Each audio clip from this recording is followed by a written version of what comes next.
I'm curious about God. I'm curious about his life. I'm curious about God's existence. What's that like to be God?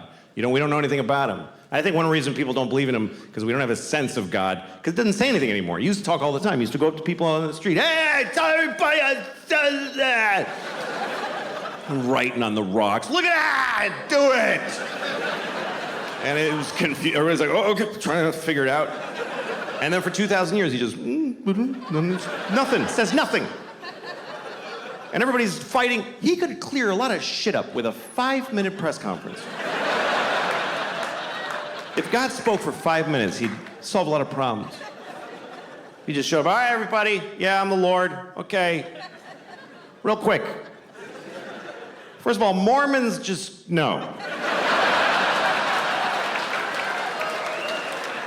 What is that? Just go home.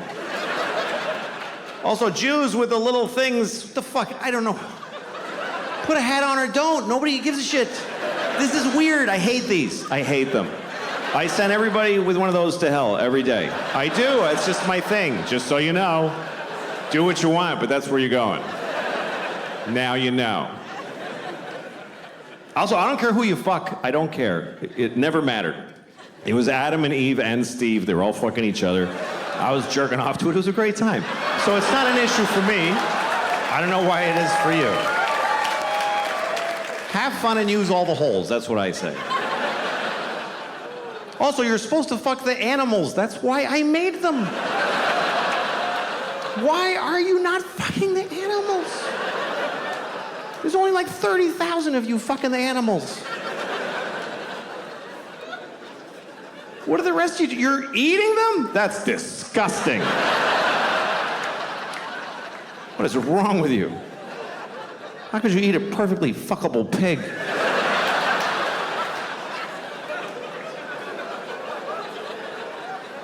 Saith the Lord.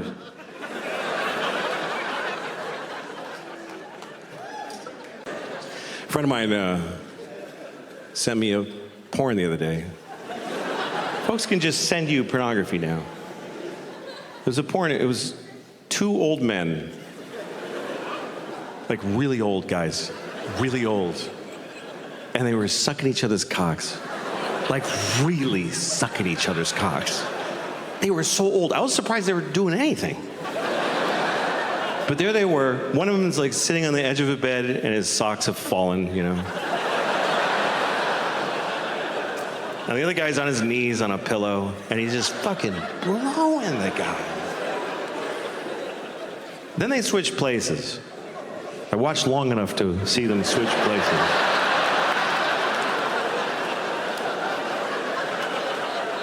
And when the second guy was done, I called my friend and said, why'd you send me this? He said, because it's amazing. And it really was, you know? It really was. I've watched it a few times. Because it doesn't turn me on, it's inspiring. Because you're like, go fellas. Because you worry about old guys. You know, you see an old man walking by himself with just a grapefruit in a plastic bag, you know? And you're like, oh shit, that's horrible. Maybe he's going to suck another guy's cock. Life might be better than you think.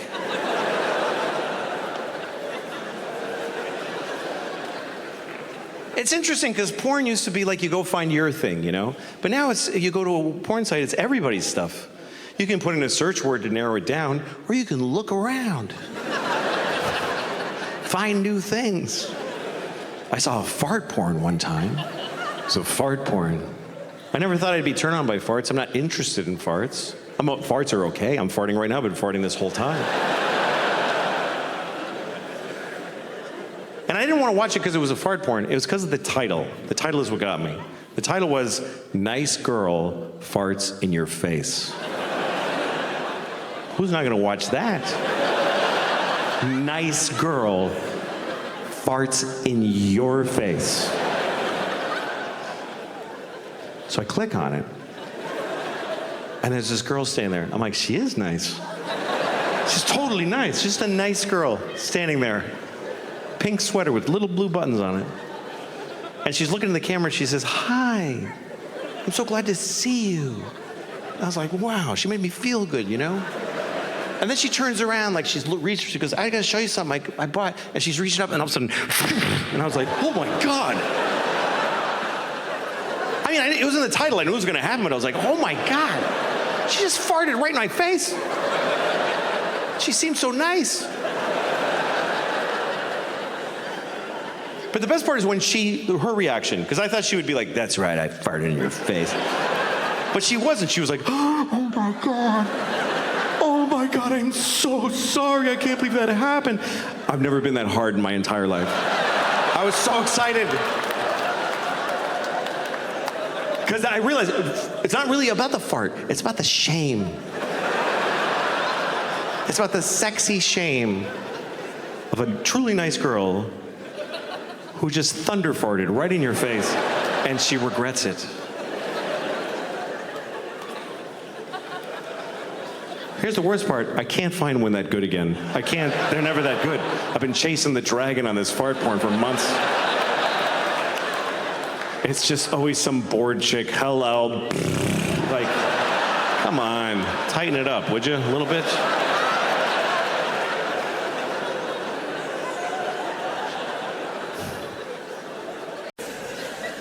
I don't care. I'm all sweaty. I don't feel good. I ate too much and masturbated too recently. You know, that kind of... You know, it's bad to like jerk off and run out the door because you run into somebody, oh, she knows. Like you gotta take some time alone to get to process the shame. And I can't stop eating. Today, I weighed myself today. I don't know why. I'm not using the information. It's not guiding my behavior. Why am I bothering to find out exactly how much of a piece of shit I am? I weighed myself, and I usually hover around 230, 240 today. 240. I weigh 240 pounds, which is not, no, it's not okay. Because there's no way, like, you know when you go to a doctor, they give you like a formula for how much your weight, like a rule of thumb. I'm pretty sure it's not your age plus 200 pounds. That doesn't seem like... Like, I was watching a boxing match today, and both guys, they weighed 110 pounds each. So, both of those guys still need a fat baby and a dead dog to make me.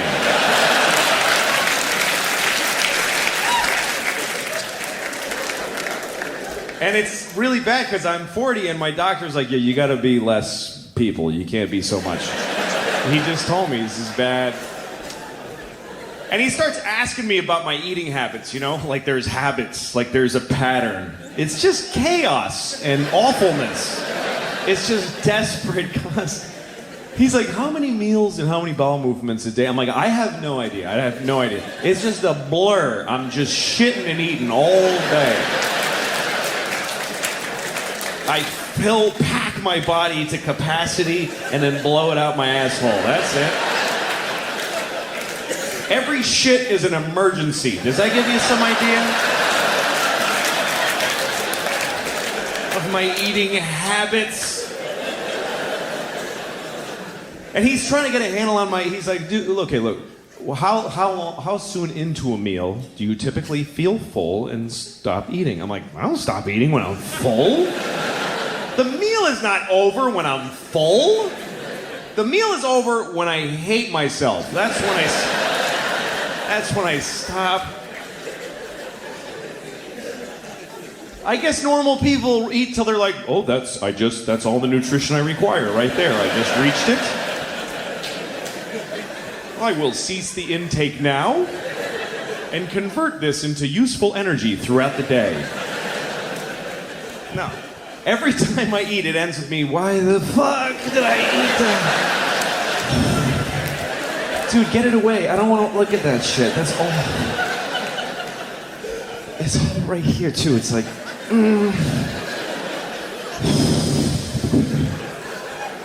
I got syrup in my veins, like for blood. I got syrup. It's gonna be bad later. Something's changed when you get older, you know? Like, I've reallocated some of the noises that I make. Like the noise I used to make when I come is now the noise I make when I pee.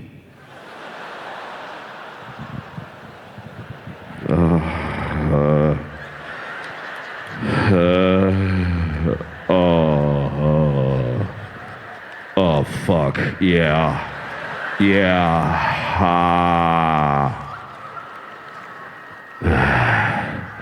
Take it all, bitch.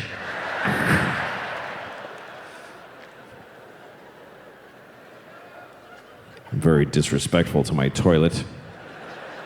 Unfortunately. Yeah, bitch, you like that, don't you? I'm gonna shit in your mouth too, cause you ain't nothing but a shitty, piss-drinking telet. Dumb bitch, telet. Got my piss on your lips. You ain't intelligent. What do? You sit there all day on your ass, waiting for me to shit in your face. Dumb bitch, telet. Tuh. You ain't even special. I pissed in 3 toilets today. Shit. Quit crying. I love you. It's bad.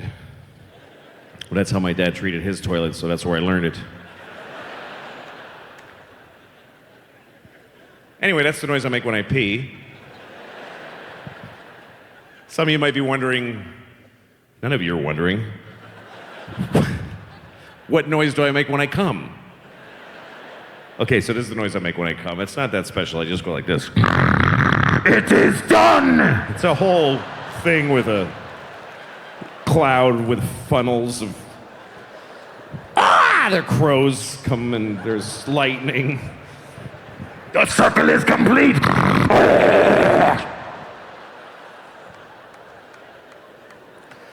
And there's a little witch floating with white eyes. And a child will be born, and then... And I don't know, it's kind of intense. And some kid throws a lightning bolt at me, and I go, and I go to sleep for 1,000 years. I like kids, you know. I like some kids. You can't like all kids, because some kids are shitty. It's true. And some people don't want to ever admit that. There's people that are like, every child is like a star in the shining sea. No, some kids suck, man. Some kids are just shitty. It's true, you've seen them. You know when you're in a store and you see a kid and you're just like, fuck that kid, man. That kid's a fucking jerk. I hate that kid. This is a shitty little kid, man.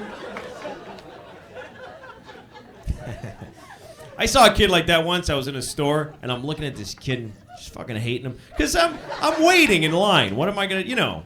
That's what you do when you're waiting in line. You just pick someone to hate while you're waiting, you know? Just some guy, you just start forming an opinion with no information at all. You're a fucking loser. I hate that guy. What a prick. Wearing a tie. Fuck you. What do you think? You're better than me? You know, just to occupy yourself. He's standing there. He has no idea you're boiling with hatred, you know?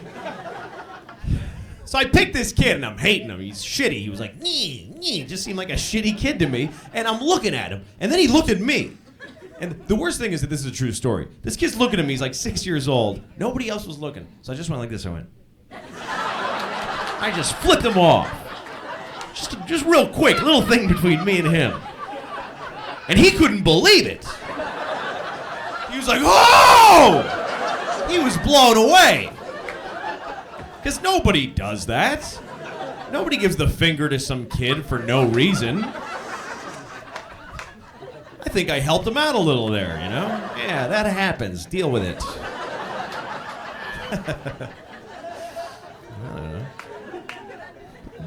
You know, I think parents must want to do that to their kids all the time.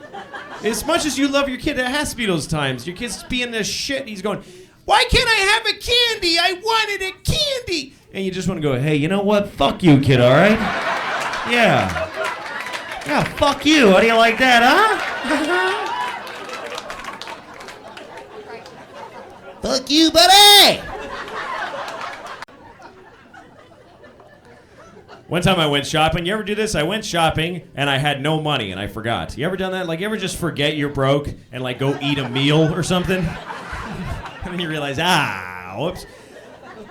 And I went like I went to this department store and I got like a fucking electric toothbrush and all this stuff.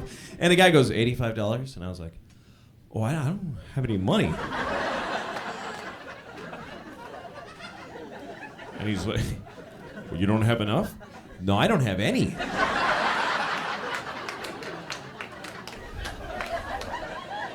And where do you go from there, really? What's the next step from that? He didn't know either. He's like, you want to put some items back? Is that what you're saying? Put them all back, I think. Got to keep marking a price down until you hit 0. Because that's what I got on me. Where do you do? I didn't know how to leave even. Like, all right, well, I'm all okay. I'm all set. I enjoyed picking this stuff out anyway. What do? You ever been that embarrassed in front of other people that you think there's no way they're not going to hate you for the rest of their lives? You ever just think you might as well just yell cocksucker and run out the door? Like, that might be the only way to save face. Just go, cocksucker! And just run off. Because at least that's what they'll remember about you. But I was raised Catholic, and I ended up walking away from that because I didn't like it. You know why? Because they tell you you're going to hell. And they tell little kids that. You're 5 years old in the church with all its majesty and all the buildings and the clothes. They go up to a 5-year-old and they're like, oh, you're going to hell. Oh, yeah. You're going right to hell. And you're 5 and you're like, what did I do? And the church is like, you know what you did, you piece of shit. And you're going to full hell, too. There's no kids' hell, you understand? You're going right to the show. If you're 5 years old, you steal a crayon from your sister, and then you lie about it, you get hit by a truck, you're roommates with Hitler. There's no difference. There's no difference.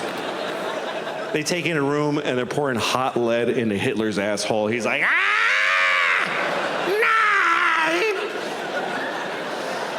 and then you walk in there like, all right, step up, it's your turn.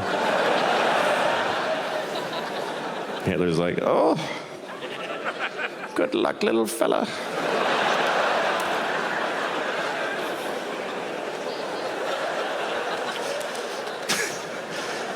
Poor Hitler, man. I mean, at this point, he's been down there for 75 years. He's probably nice now.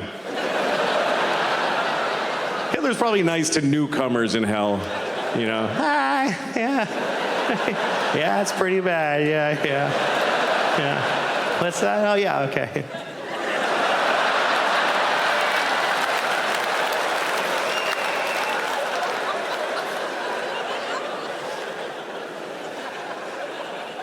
I was so scared of hell when I was a kid. I remember when I found out that gay people go to hell, according to the church, and I got scared. Because I'm not gay, but what if God thinks I'm gay?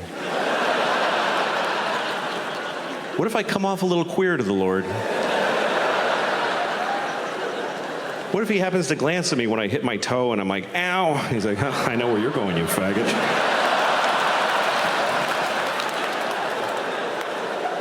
I mean, that's their thing. I don't believe that. God doesn't hate you because you're gay. God made you gay because he hates you.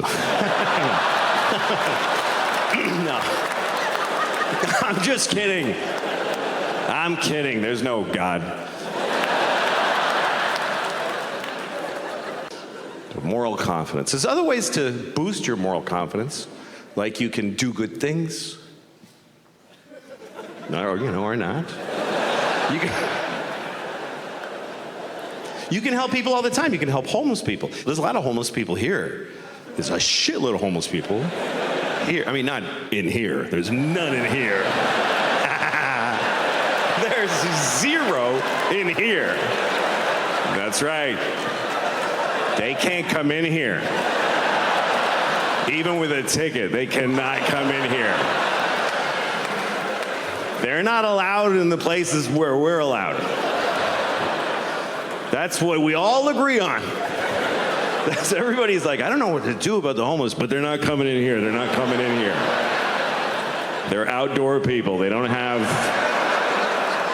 If you don't have your own indoors, you can't go in other people's indoors.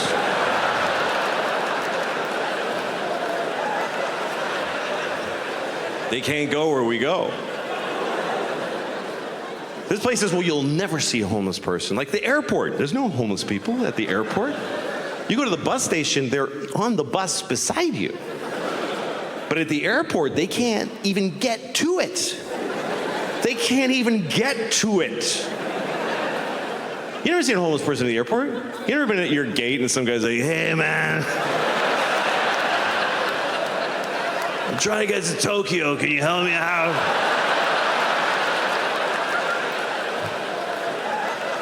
Just give me an aisle seat, brother.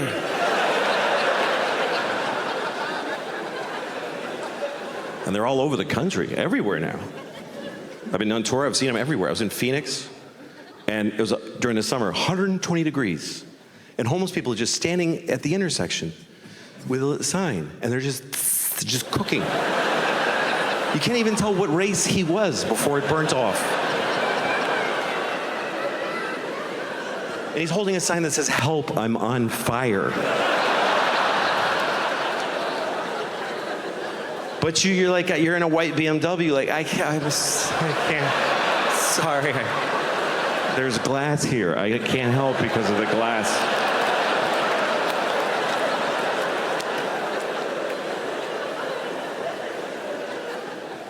And even here you drive by them. In New York, you walk right by them. So in New York, they're right there. They're in your space, they're in your world, and you gotta make a choice. Every couple of blocks, you gotta make a choice. You gonna help or not? You gotta keep shooting. Now, you gotta put a limit on it somewhere, because you're not gonna help all of them, and you're not gonna help any of them, really, with a few bucks. But there's always that, like, there's a homeless guy who lives, he doesn't live anywhere, but, I mean, he's, by definition, he's at large. But he's often seen. He's always on the corner by my house. Same guy, every day. And I walk past him every day on the way to the store. I go to the same store every day. I go to Claire's. I don't know if you know Claire's.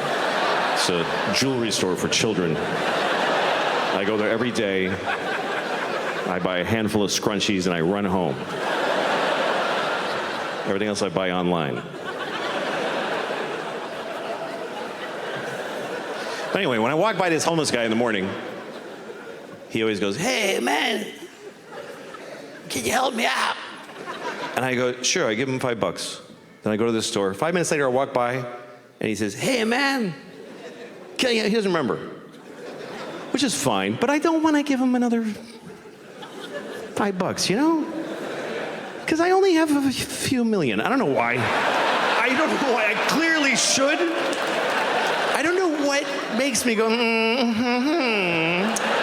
You had your $5, young man. What am I going to spoil him?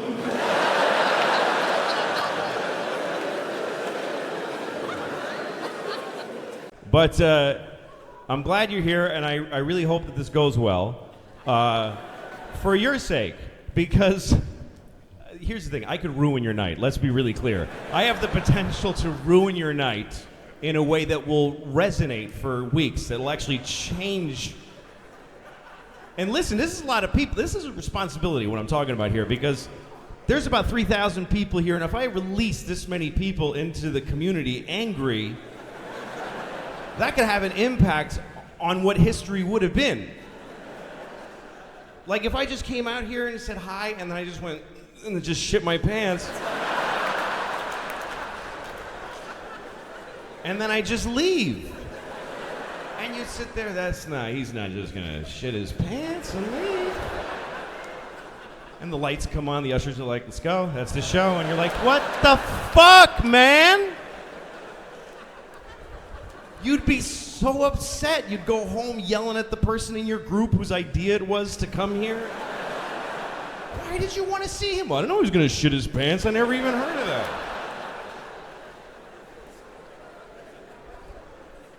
Sorry I'm being so negative.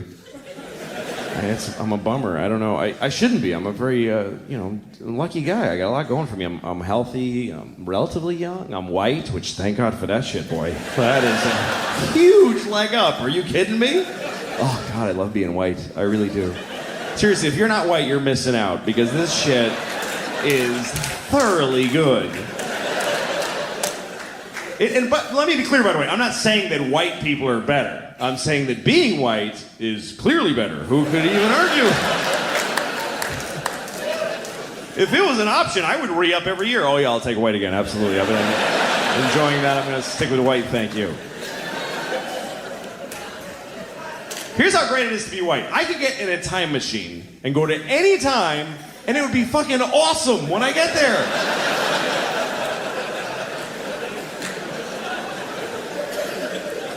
That is exclusively a white privilege. Black people can't fuck with time machines. A black guy in a time machine is like, hey, anything before 1980? No, thank you. I don't want to go. But I can go to any time. The year 2? I don't even know what's happening then. But I know when I get there, welcome, we have a table right here for you, sir. Thank you. Oh, it's lovely here in the year 2. I can go to any time. In the past, I don't want to go to the future and find out what happens to white people because we're going to pay hard for this shit. You got to know that. We're not going to just fall from number 1 to 2.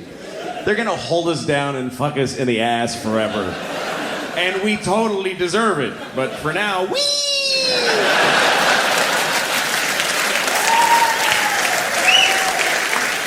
Now, if you're white and you don't admit that it's great, you're an asshole. It is great. And I'm a man. How many advantages could one person have? I'm a white man. You can't even hurt my feelings. What can you really call a white man that really digs deep? Hey, cracker. Oh, ruined my day. Boy, shouldn't have called me a cracker. Bringing me back to owning land and people. What a drag.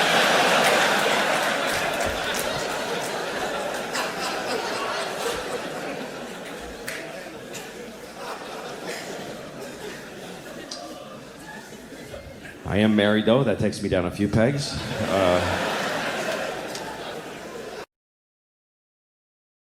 The other night, my wife sent me to Walgreens to get toilet paper because we were out of toilet paper because I had thrown it all in the garbage so I could get out of the house.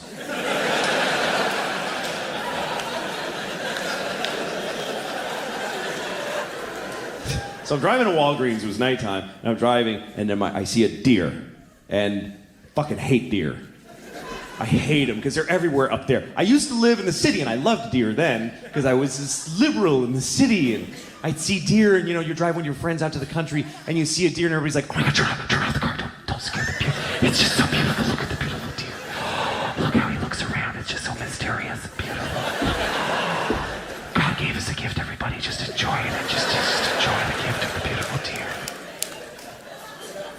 But now I live in deer are in my fucking yard every day, and they suck. They're just rats with hooves.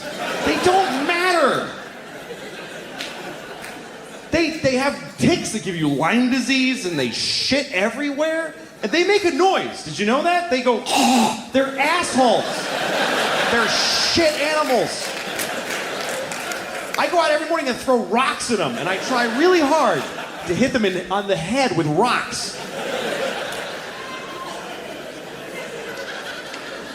And they don't care. They're like, they don't care.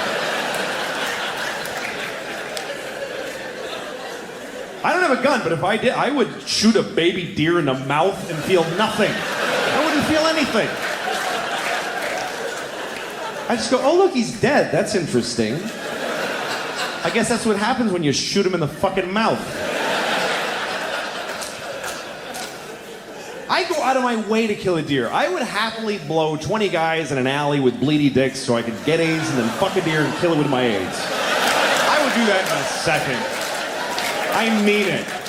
I mean it.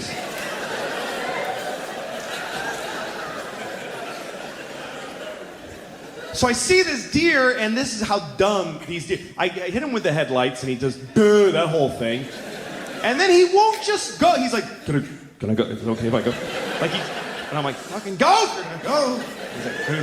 He's like, go. I'm like, just go! And then I get close, and I try kind of get away from him, and then I see him, and he looks at me, and he panics. I swear, and he ran and smashed his body into my fucking car. Like, just fucking destroyed my mirror, just shattered my mirror, broke his neck. I heard him break his own fucking neck, and then he just dragged his stupid deer head into the woods, and he died. And I'm glad he's dead. I was glad right away. I got out of my car, I did, and I yelled into the woods, I'm glad you're dead, you fucking idiot!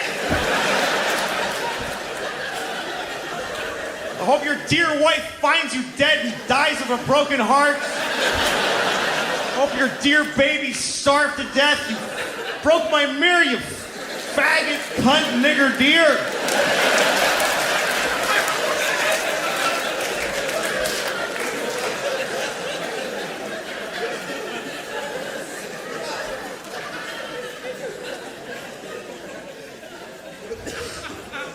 So I go to Walgreens. I just kept going. My daughter, my little one, she's a great kid. She tap dances. She likes tap dancing. We figured we should have her start tap dancing because by the time she grows up, it'll be the 1930s again. And she'll have this thing she can do that nobody enjoys watching. You know what the audience is for tap dancing? The parents of tap dancing children. That's who's watching it. They do a big show at the end of the tap dancing school semester, and all the kids get up there and they dance. The whole school. They get up there in groups of threes. There's about 6,000 kids. And they do about 20 minutes each. So the show's about 7 months long. And everybody dies at the end. But you go because you want to see your kid tap dance. Who wouldn't want to see that? Watching your child tap dance is an amazing event because this was a baby. She was a baby once. She was just like this. That's it. And now she's going like this.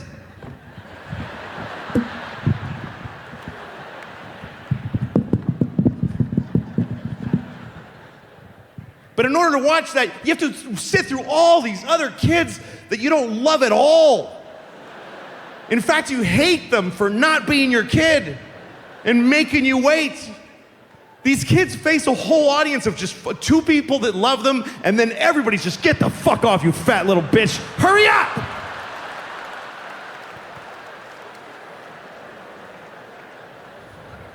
And there's grown-ups.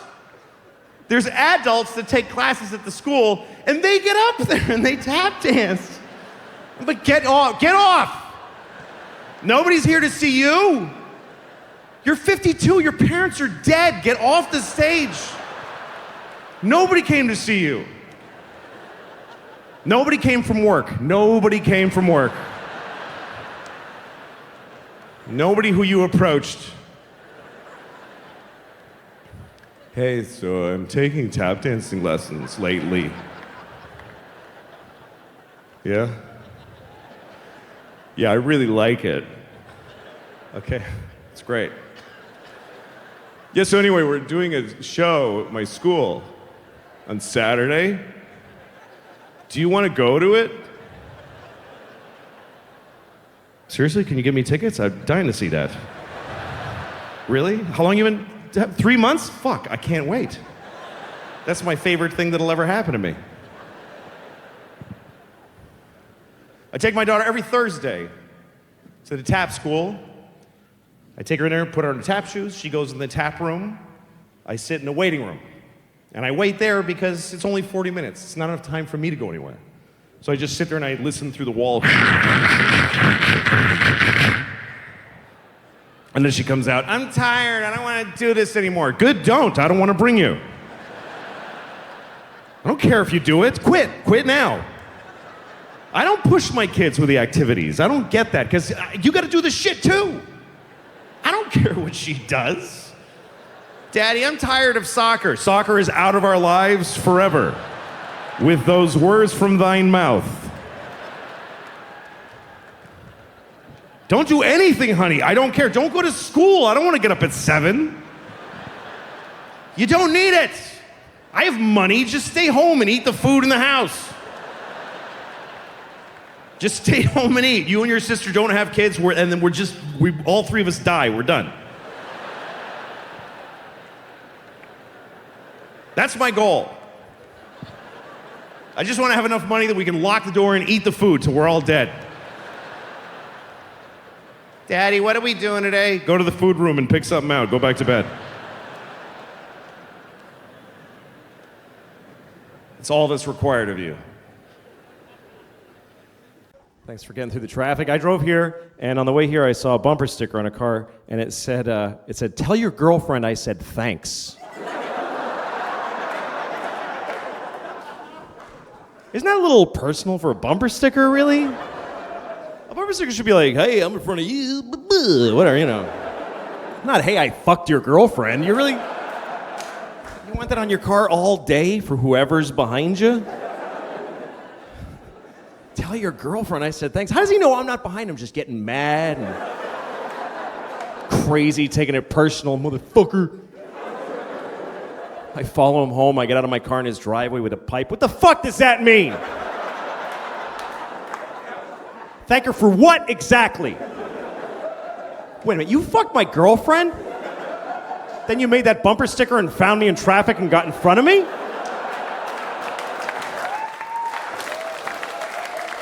Motherfucker. And I just beat him to death with a pipe right there in his driveway. And jerk off on his corpse.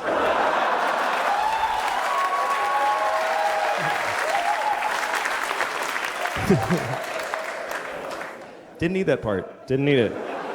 Story was totally complete without the jerking off on the corpse. It's too late. I was at a bar the other night. Doesn't matter where because I'm lying, but I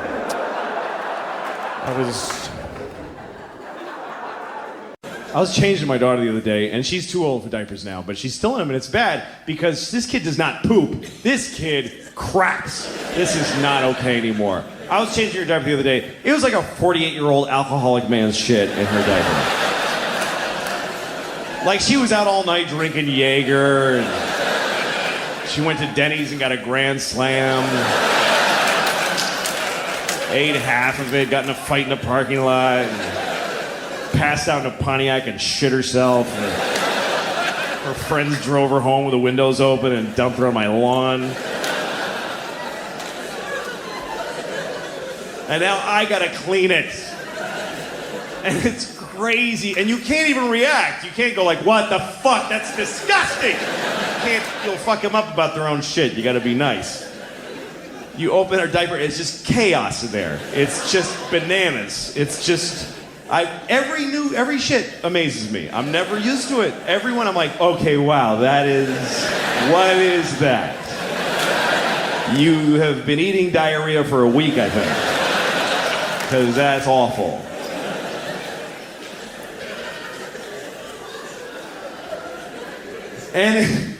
But you can't. You gotta be like, you just go, "Oh, what? You really got something there, honey? That's really something. That's really okay. Well, all right, let me scrape that off your knees for you. Just get it down off your back. Just get all this hazmat in one place. Wipe you down. Clean your tiny vagina at the end." Who knew that was gonna be my life?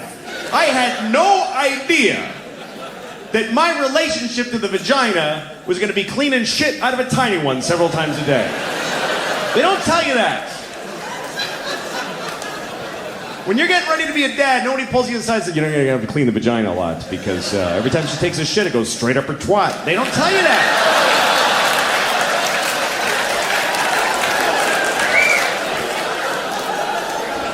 Nobody tells you. And they should. It's a big part of being a dad. It's bigger than Christmas. It happens every day. And you got to get it right, front to back. It's very important.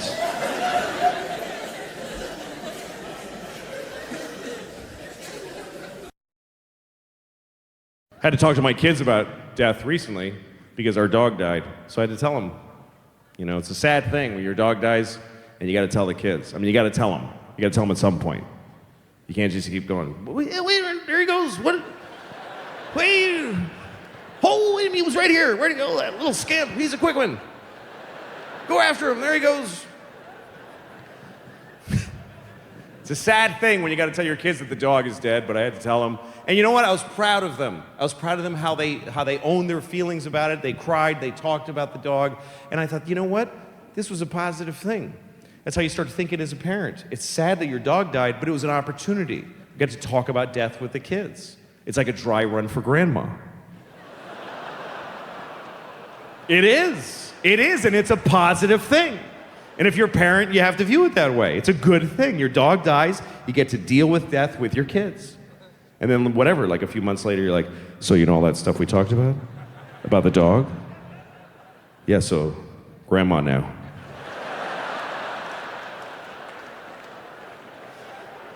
All the same stuff.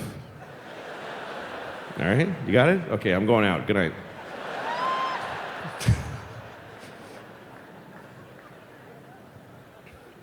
I had a dog when I was a kid.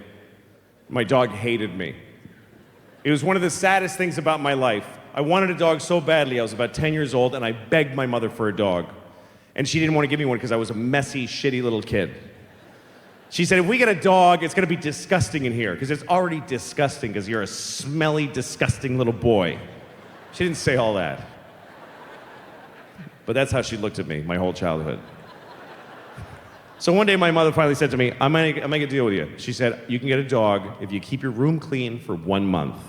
And I was like, hallelujah, I'm getting a dog. I told everybody at school, I'm getting a dog, because I knew I was gonna get a dog, because all I had to do was clean my room for 1 month. So I cleaned my room, I kept it clean for about 2 weeks, and then it just went to shit. It was disgusting. There was just shit smeared on the walls. It was gross. Then I tried again, 3-4 days maybe, fucking horrible again. And I remember thinking, I'm 10 years old and I already know my life is gonna be horrible because I can't do a thing to get a thing. I should kill myself right now. And finally my mom was like, well, get a dog. Jesus, you're bumming everybody out. So she got us a dog, and the dog hated me. And it hurt because I took care of the dog. I was very kind to the dog, but he hated me, so he must have just hated who I am inside. And you could tell how he felt because he was a very expressive dog. He was a terrier, you know, he had eyebrows. He had a very expressive face. I would walk in the room and the dog would go like, oh fuck, I can't. I gotta go. Doggy. We'd go for walks and I had to use a leash and I didn't want to use the leash. I want to be one of those cool guys with a dog that just comes along. Hey, dog, come on. You know, it's always some guy with like a suede jacket and scruffy hair. He's got an old pickup truck, and he gets in and he goes, come on, dog, and he goes, you know those guys that can whistle, that cool whistle that I can't whistle? Woo! Or whatever. And the dog jumps in, and they both get laid somewhere because this guy's so cool. That's what I wanted. But I would walk my dog and I had to have a leash, and the leash was like taut. It wasn't even like, we're cool, we're friends. It was like, how far can I get my face from this child? He would choke himself the whole walk. I hate you. I hate you. And if I ever stumbled and dropped the leash, he was like, he was gone. He would go, I'm not your dog. And he would run like a slave. He would just disappear.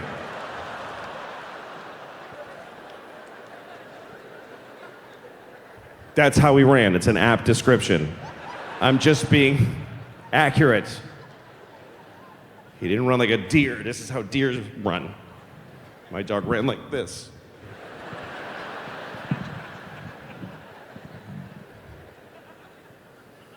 He ran away about 20 times. Then we get a call from the dog pound. Hi, we have your dog. You can hear my dog in the background going, don't. Fuck. Shit. fucking kid's gonna come back and get me.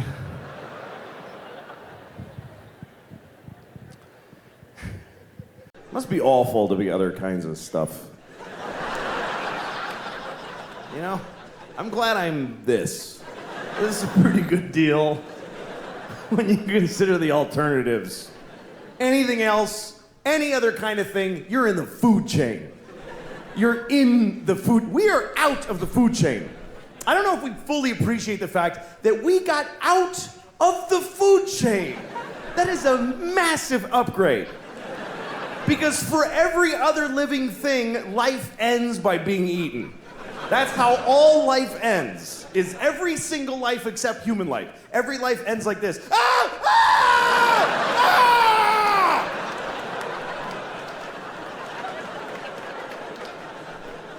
We're the only ones that get to just die old in a bed. Just, I love you. Bye.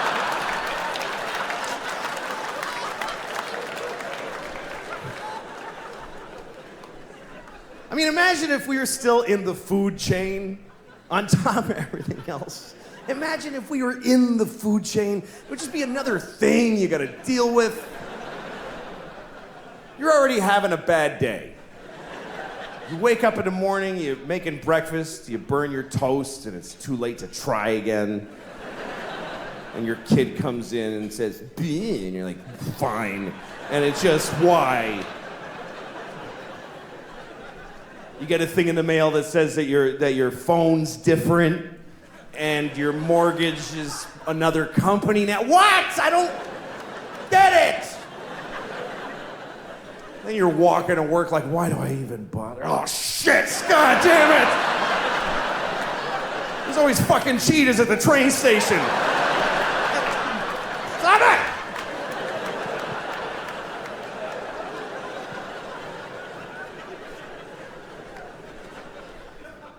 Do you think that sharks would be embarrassed if they knew that we could all see their fins sticking out of the top of the water? I think they'd be bummed, because I don't think sharks are aware of that at all. I think sharks think they're slick. They swim around like, hey, nobody has any idea what's down here. And we're all up here like, there's totally a shark right there.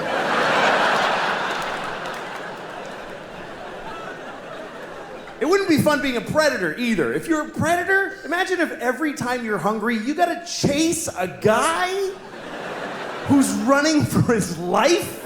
You gotta, come on, dude, shit, get over here. And just hold him down and bite his neck till he shuts the fuck up for a minute.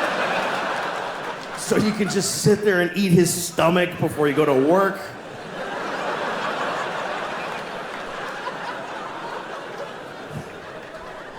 That would really suck. That's why animals just, they go, let's do this together, man. You chase the parents away, I'm gonna eat the kid, and you circle back. That's why they do it like that. Fuck it, I'm eating babies. This is bullshit.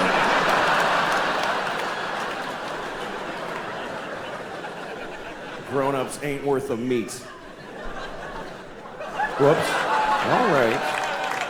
All right. Oh, shit. God damn it. Idiot. This isn't a gay voice, by the way. It's not. Shut up.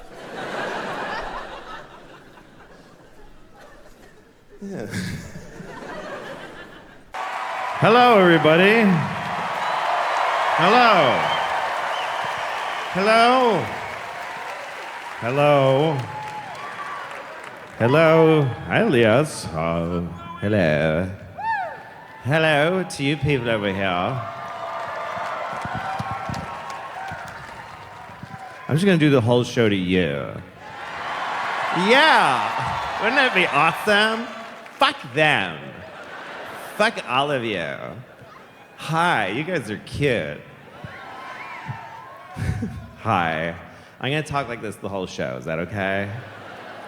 I just like to do a totally offensive stereotype of a Mexican.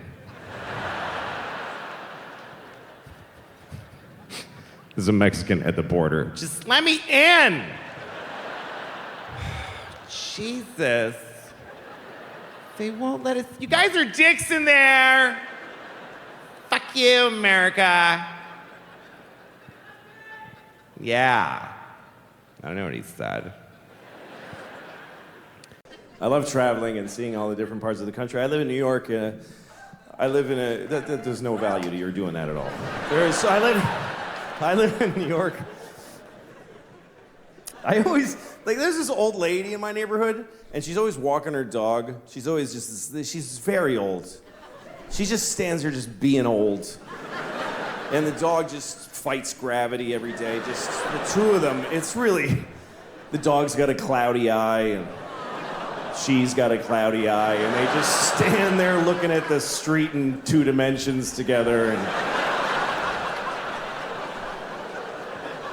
And she's always wearing like this sweater dress. I guess it was a sweater when she was like 5'10", but now it's just like this sweater. And her legs are a nightmare. They're just white with green streaks and bones sticking out, and her legs are awful. I saw a guy with no legs wheeling by, and he was like, ugh, no, thank you. I do not want those. I'd rather just have air down here like I have than to look down at that shit.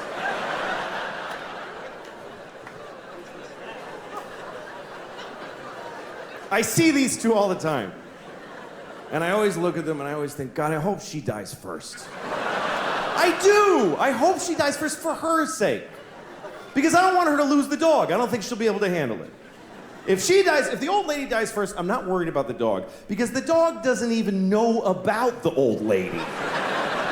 This dog is aware of 3 inches around his head. He's living in 2-second increments. The second he's in and the one he just left is all he knows about.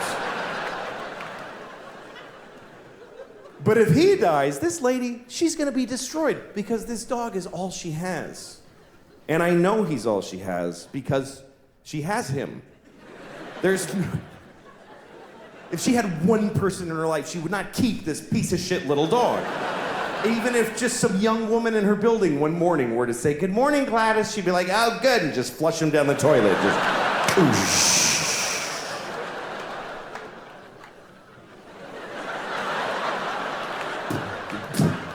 Dog just keeps bumping on the drain.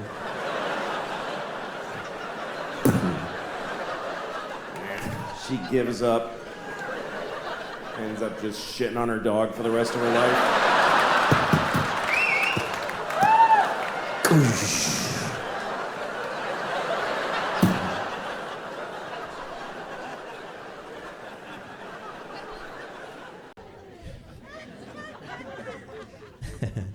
My bank called me the other day. I love this. My bank calls and they say, "Hi, we're calling because you don't have enough money." And I was like, "Yeah, I know that. I also am of the opinion that I don't have enough money." And she's like, "No, you don't understand. See, you have insufficient funds." Well, yeah, that's also a very good way of putting it. I think my funds are grossly insufficient. Thank you for calling. I thought it was my problem that I'm fucking broke. I thought that was just my own. I thought I was the only one who suffered, but apparently the bank has a serious problem with it. Like somehow it fucks them up that I'm broke. And she said, "Well, no, you can't have such a low amount of money. We can't tolerate that." I'm like, "Well, then give me some fucking money. If you feel I don't have enough, then give me some." They have some money at the bank. But that's not what they do. They do the opposite. They take your money. If you don't have enough, they charge you money for being broke. They charged me $15 for only having $20. If I could have gotten the 20 out, I could fucking have it today. But I didn't get there quick enough, so now I have 5. And I don't know if you've ever had $5 in the bank. But I found that you can't get the shit out. You can't get it out. Because there's no 5s in any machine anywhere. And it costs $1.50 to use it anyway. So, and there's certainly not $3.50 In any fucking cock-sucking machine in any bank, there's no quarters and singles, motherfuckers. Shit, dick, ball ass. I'm not eloquent. I just fuck them. That's all I have to say about it. But that was the worst. My $5 trapped in there, and I would just go visit it. That's all I could do. But then one day they charged me again for having not enough money. So then I had -10. -10. You know what that means? That means I don't even have no money. I don't have that much. I'd love to have nothing, but that's more than I have. I'm not even broke. I'm not that good. I have not 10. That's how much I have. That means I can't even afford to get something that doesn't cost anything. If somebody says to me, "You want this? It's free." I gotta go, I can't afford it. That's beyond my means. It's really the kids that do you in as a man. We have 2 kids. That's fucking stupid. Don't do that because you just.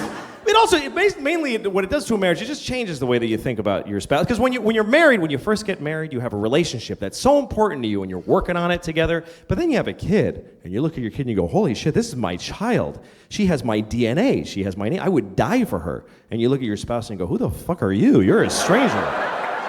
Why do I take shit from you?"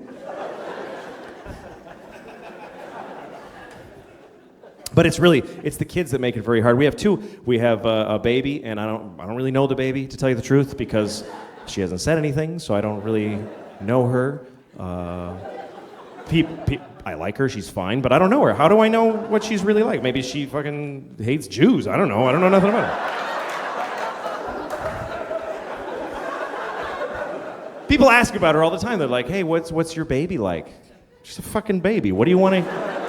You ever seen a baby? That's exactly what my baby's like. But what's going on with your baby? Jesus. She got fired from Target, and she's getting an abortion. It's been a tough year, but otherwise, you know.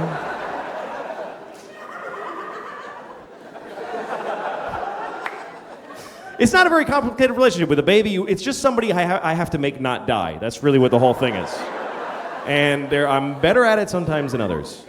One time I took my daughter to the grocery store and I had to put her in the stroller. She won't go in the fucking cart. She's the only baby in the world that won't go in the shopping cart and sit there. You try to put her there and her legs curl up and she goes, "Ah!" And fucking psycho. So I gotta put her in a stroller and I got a cart and I'm pushing them both through the fucking supermarket. And then so I'm done shopping and then I go out to the parking lot and I open the car. First I start the car before I put them in there because I want it to get nice and cool because I love her, so I have to make it nice and comfortable. I do. I love my children. I love my wife. I wish I didn't. How awesome would that be to wake up one morning, fuck, I don't feel nothing for these assholes, and just walk out the door. But so far, no such luck. So I start the AC, then I put the groceries in, then I go to get my daughter out of the stroller. I got down there and I realized that the exhaust pipe is right in her fucking face. It's just fucking... I'm like, fuck! I almost killed my kid in the dumbest fucking way ever! If she died like that, I couldn't tell her mom. I couldn't fucking go home with that story. Well, I put her in the fucking, I don't know, I didn't realize. Fuck you, I just fuck, I don't know. I'd have to throw her into traffic. Help, that would be better. To actually tell her that I threw her into traffic.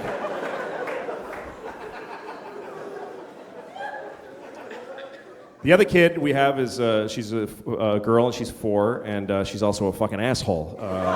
It's true, man. I'm serious. I say that with no remorse. Fucking asshole. She's a douchebag.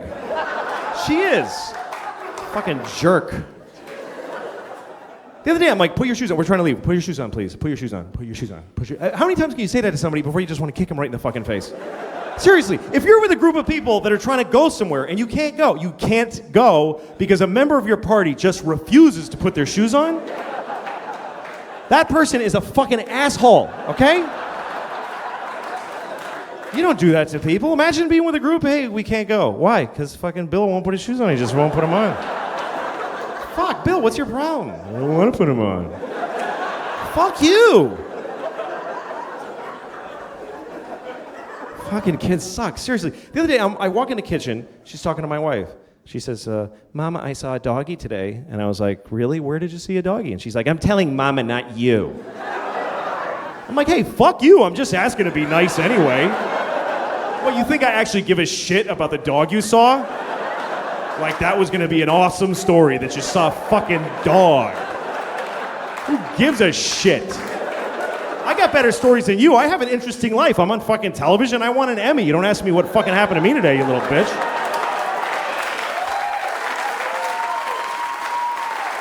No. I didn't say that to her, obviously. But that's the thing. Nobody ever calls her on her bullshit. That's how she got to be an asshole in the first place. Nobody just goes, fuck you. You don't know. I'd love to, for one day, just fucking be totally on. Oh, you drew a dog? Let me see. That's not that's shitting me. That's a scribble. That's nothing. That's not even anything. Show me a dog that looks like that. I'll give you $1,000. Seriously.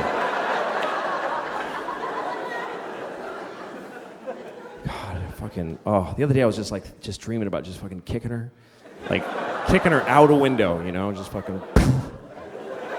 I would never fucking hurt her, but I do, you know? One time my daughter had a black eye because she walked into a door because she's stupid. And she had a little black eye, and I took her to ice cream. We went to an ice cream place, and everybody in the ice cream place is like, give me a dirty look. And I realized they think I hit her. And she has a black eye now, that's why I'm taking her ice cream. That's what they think. And I was so insulted. I want to say, hey, fuck all of you, okay? She's this big. You think if I hit her, she'd have a black eye? She'd be fucking decimated. There'd be nothing there. Look at this shit. I would ruin her head with one punch, easily. She has no defensive skills. She fucking sucks. She'd be like just smiling at me and there'd be just fucking... just a dent there like a fucking bomb went off.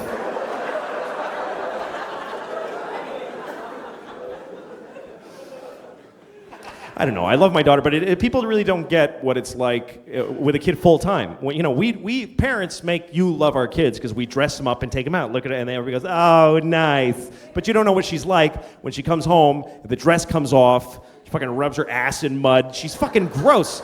She won't fucking take a bath. Like, you can't, once you have a baby, you can't force the kid. Fuck her. Let her sleep in her clothes. I'm not dealing with it tonight. Her hair gets clumpy. She stinks. Sometimes it's like fucking, just fucking rancid, stinky fucking kid.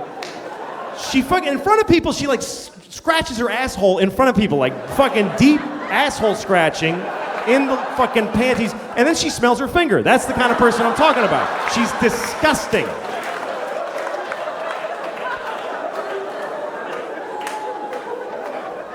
The other day I come home and she's just laying on the carpet with just spread eagle naked and she's just stretching her vagina open going, just fucking holding it open. I'm like, fuck, shit, okay. Wow. That's, wow. Don't react. I can't go, I can't do that, that'll fuck her up. Let's go. Hello. Hi, how are you? Hi, how's school? Okay.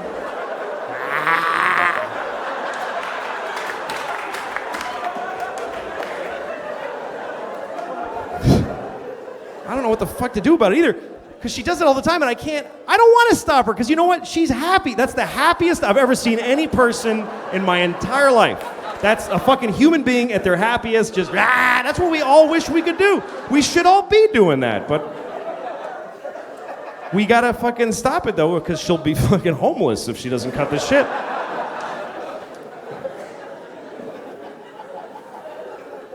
So yeah, it's fucking...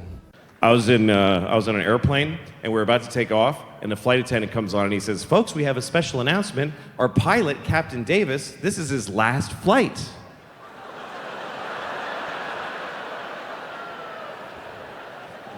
Yeah, you don't have to tell us. You can keep that to yourself. I'm not excited. Guess what? You're on the bleeding edge of his competence. He can barely do this anymore. His hands are shaking like crazy.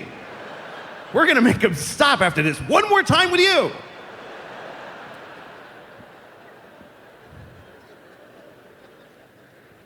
We live in an interesting time, you know, because you can be on a plane, you're one person on an airplane out of 200 passengers or whatever, and you're sitting on the flight, and you're 30,000 feet in the air in the middle of the flight.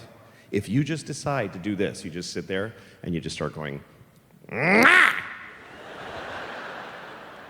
Mwah!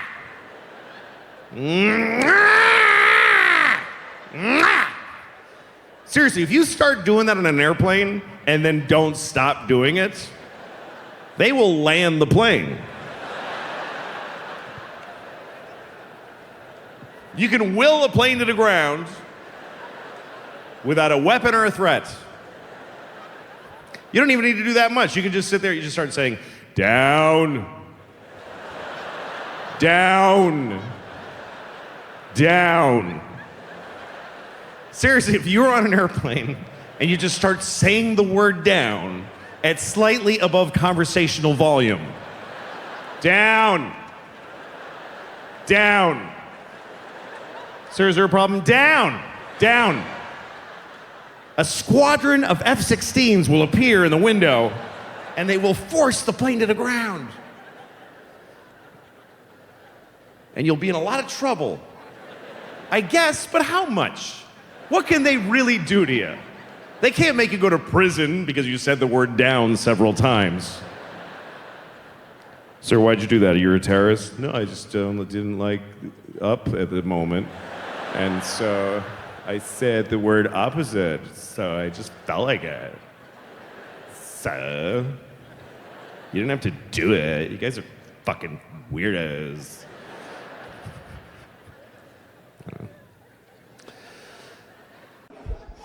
Anyway, so now I'm married, and sex is very different when you're married because it doesn't exist, actually.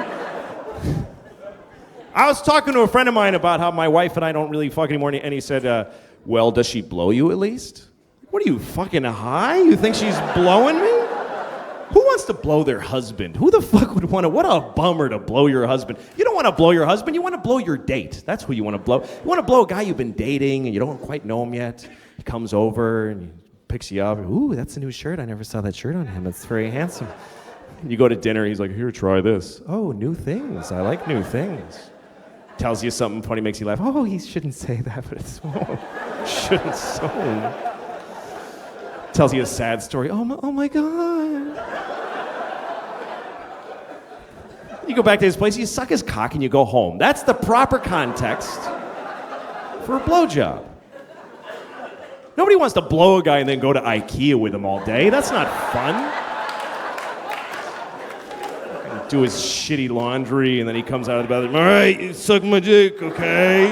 Will you suck my dick right now? Yes, I'm fucking dying to suck your smelly old fucking disgusting dick for the 1,000th time. I can't fucking wait.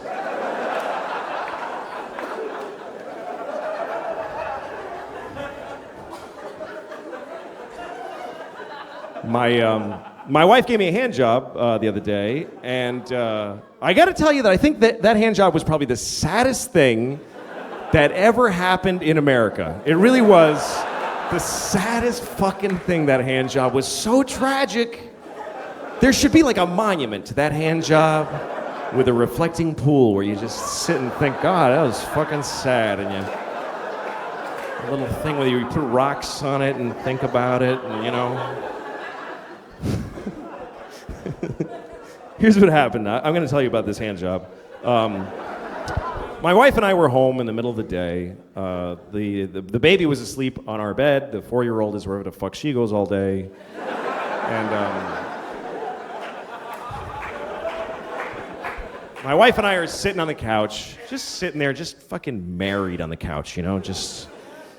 And my wife looked at me, and I don't know where she got this sort of sense that I was in. She said something like, hey, we have to go to that thing for the... And I was like, oh, who gives a shit? Like, I don't know what it was that tipped her off that I was starting to feel real bad. Here's the thing, is that as far as sex, for guys, it's just not... we just need to release. That's all it is. We just need it. Women, it's like a fucking emotional thing when we need to come just because we need to. Women, it's like they get into it. They shiver, and then they lie on their side and cry after and all that kind of shit. But for guys, it's just something that we need to do so that we won't murder people. That's all it is, really. Just maintenance. Open the fucking valve once in a while, please. The city should put a red tag on the dick that has a PSI level that's unacceptable.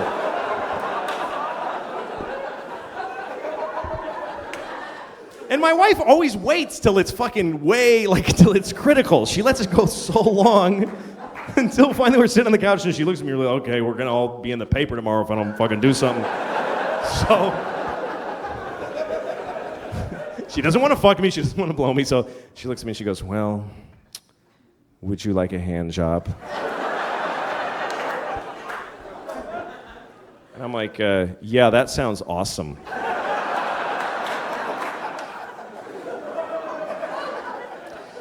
So we go upstairs to my daughter's room because it's the only empty room in the house. Hey, you know what? Fuck you. I paid a rent. I'll shit on her bed if I want to. Seriously. Let me have a fucking hand job in my house. It's all I get. It's not me. She won't jerk me off in the living room because there's too much nice shit I'm not allowed to come on. That's the whole thing. I don't even get to enjoy my orgasm because the second I'm coming, she's pointing my dick away from stuff. Ew, oh, careful. She points it into my belly button, like, make it go back in there. Can it go back in?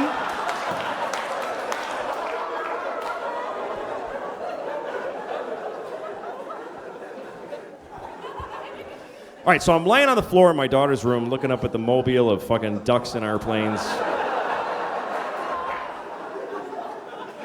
What does a fucking duck need with an airplane?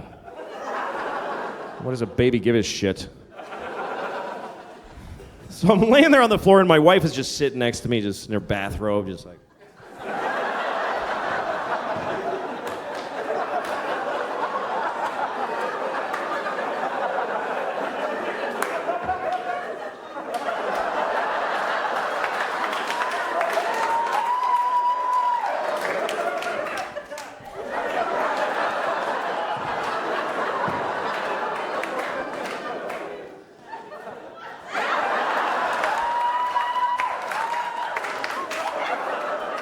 And weirdly, I'm not getting off on this.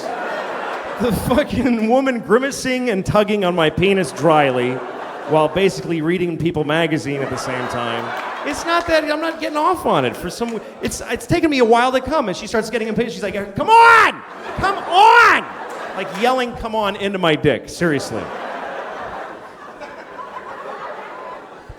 At one point, I wanted her to lick her palm. I got this idea. Maybe if she licks her palm, there will be some semblance of something going on. And so I had to. You got to approach asking for those things carefully. You can't just go, "Hey, lick your palm," like that, because that'll ruin whatever mood there already isn't. So I go like, "Hey, maybe lick your palm, lick your palm, lick your palm." She's like, "What?" Lick your palm, lick your palm, lick your palm. She goes, "What the fuck are you saying to me?" You know what she thought I said? She thought I said, "You look like your mom."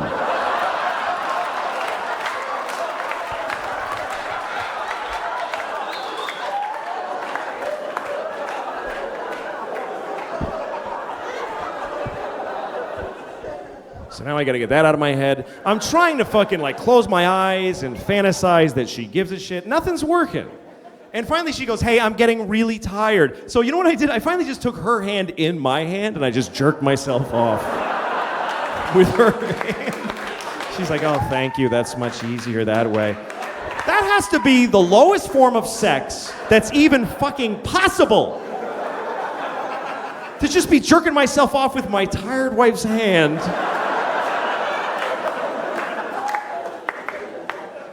She might as well be dead at that point. Seriously, she might as well be a fucking corpse. I came home and found her dead. And fuck it, I'm getting one more before I call the police. Just one more. Who's it hurting? I'm not hurting nobody. I'll call 911. She's not getting any deader.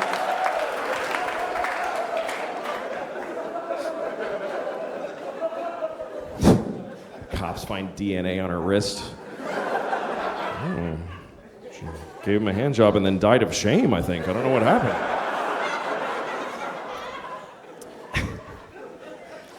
I don't know. We love women a lot. All men do. And we just look at you. That's what I do. I just look at women. I just, like they're, cakes and windows. I I was walking in New York once, and there's these two very cute women walking behind me, and I was trying to walk slowly so I could hear what they were saying to each other, you know, because they were cute. So I wanted to hear them, like that's gonna help me in any way to hear them. Don't you wish the guy walking in front of us would squeeze our tits for like 1 second?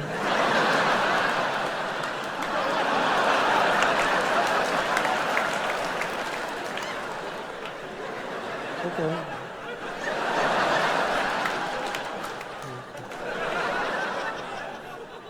Really?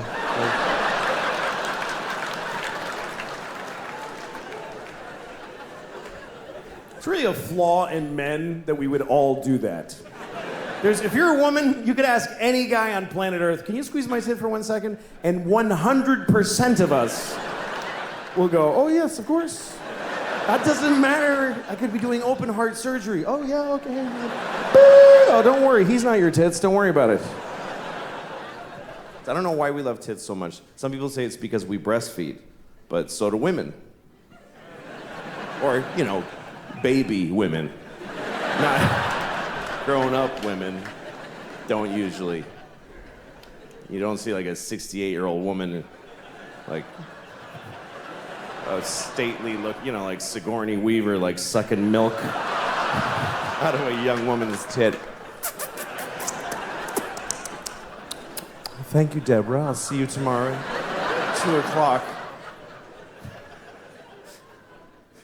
It's not usually the thing, is the elderly breastfeeding from the young. Except for at the end of The Grapes of Wrath, which I don't mean to ruin that book for you, but you should have read it by now. I don't know if you read The Grapes of Wrath, but that's how it ends, with an old dying man sucking milk out of a young girl's tit, and then the book is over. And you're like, Jesus, what happened at the end there? That's crazy. There's no other book in that genre. There's no dense historic classic that ends with a weird porny paragraph at the very... And then Anna Karenina shat on his chest. Holy moly with that. The end. Oh my God! That is a violent shift in tone at the end of that book. I've been reading this book for 3 months.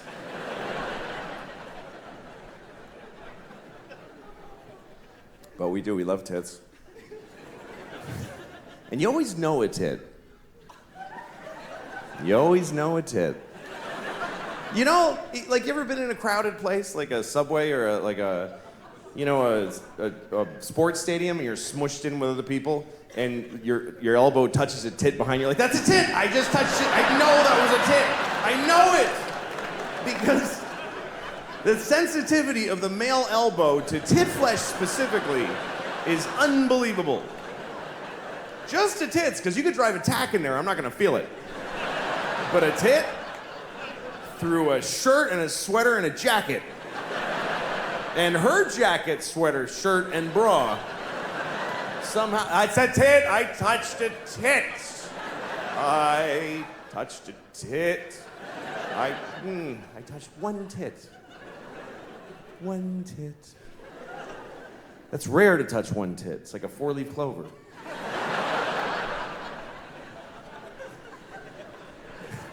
Usually you touch it. The only time you touch one tit is when it was an accident or you didn't have permission. But otherwise, when tit access is granted, it's usually good for 2 tits at a time. It's, once you're on one, you really have to screw up really badly and quickly to lose tit access between tits 1 and 2. You must have said something really dumb on the first tit that you didn't get the second one. Oh yeah, it's like your mom's dirty whore tit. Why, what? I said I liked it. That's what I meant, is that I like it. I like your mom's dirty whore tit. And I like yours. And if it's up to the guy, we're gonna touch both tits. No guy touches a tit and then goes, you know what, I'm good with the one. That's fine for me. Everything in moderation. We're gonna touch both. Even if something terrible happens in the middle of, oh yeah, there's a bomb! Oh shit, come on, come on. Let's get your tits out of here.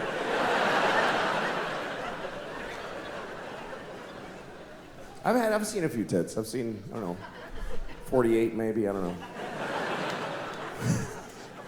I've had my history in my life, you know. A lot of my memories I don't like. I don't like when I was a teenager, I hated all that time. I hated being a teenager. And then I discovered drugs. And then that's all I gave a shit about. I don't know how I'm gonna tell my kids. How the fuck do you compete with that? How do you take a miserable person with no control over their lives and tell them with a straight face, oh, you can't do drugs. You can't do that, baby. All drugs are a perfect solution to every problem you have right now. How do you beat that? Drugs are so fucking good that they'll ruin your life. I mean, that's how good they are. I can't do drugs now because I'm 44, and I can't hook it up. I can't make that happen. If you're 44 and you want to get high, you got to hurt your back. That's pretty much the only option you have. Hurt your back, get some Percocet, and then you go, I'm gonna get a babysitter and take 3 at a diner. Like, just sad. I'm a little drowsy. Woo! I never really could have like I wish I was a drunk. Like that, I love romantically the idea of being a real drunk in my bathrobe all day. Everybody who loves me is always crying. He's destroying himself. I can't watch anymore. Shut up then. Yeah. Showing up at my kid's school play halfway through. You show who you are, baby! I wish I could be that guy. But I can't drink because I just get tired. I go to sleep. I don't know how people drink and then do shit. Like when I see movies or TV shows where there's people in an office having a power meeting and they're clink, clink, they're making a drink in the daylight with a tie on. Well, Senator, hope you play ball with us in this construction deal, if you know what I'm saying. Yeah, well, I'll see what's in it for me. How is the next scene not all those people just lying on the floor like, oh, fuck. I can't believe I drank whiskey at noon.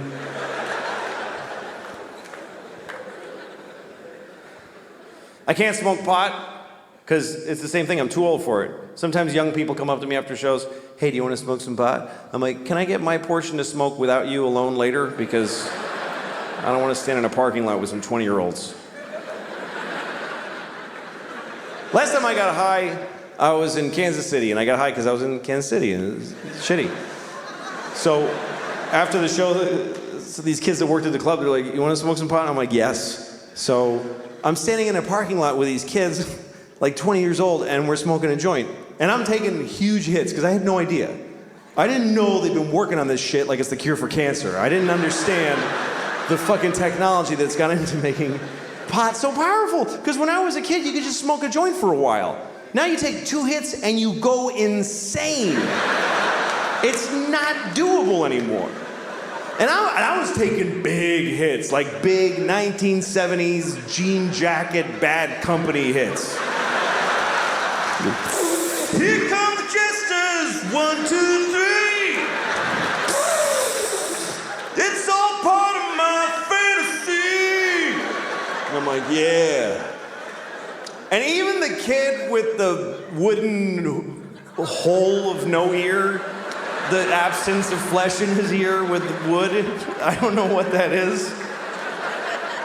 Even he was like, "That you should be careful, that's a lot of pot. That's very strong marijuana." Yeah, I'm fine. Running with the devil! Just fucking, and in about 10 seconds, everything just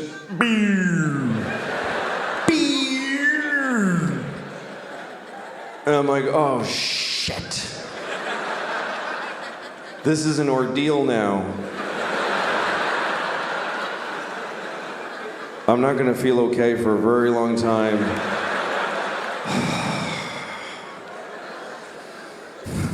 And everybody's just standing around and talking, and I'm hoping, like I'm really hoping that I look like this.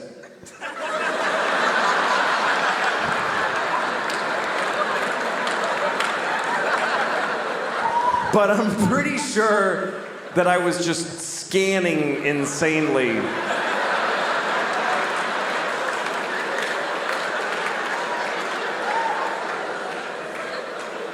I was actually counting, like, look at her for 5, 4, 3, 2, 1. Switch to him. 5, 4, 3, 2. Randomize. Don't go in the same direction. 5, 4, 3. Nod your head. That looks like you're listening if you nod your head. Ha ha ha.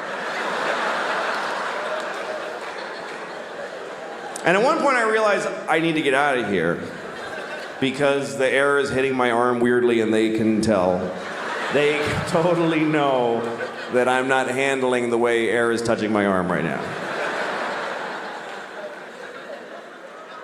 Why am I doing that with my hand? That's weird to do that with your hand. Nobody stands like this. Nobody stands like this. Just fucking, no, that's that's weird too. That's crazy. Just, shit. I gotta go. But I didn't know how to leave because I had this dilemma. We're all standing in a perfect circle facing each other. And I thought it's gonna be insane if I just turn I'm one person with my back now. Do I just back away like this and hope that they fill in? And then I thought, no, say something. Say something out loud to them that smooths the transition of you leaving. Okay, what do I say? Pick a thing to say. Goodbye. That's a nightmare. That's just goodbye. That's just noises. Finally, I walked away and I said, I'm leaving! And I know it was that bad because they all went, oh, shit, okay, all right. Whoa. I was like, I'll never see those people again as long as I live. And then I had to get in a car. I forgot that I had rented a car and I have to drive back to the hotel. And I'm driving on this highway in Missouri. And at one point I realized, I think it's been about 25 minutes since I looked out the front window of this car. I've just been dealing with shit directly in.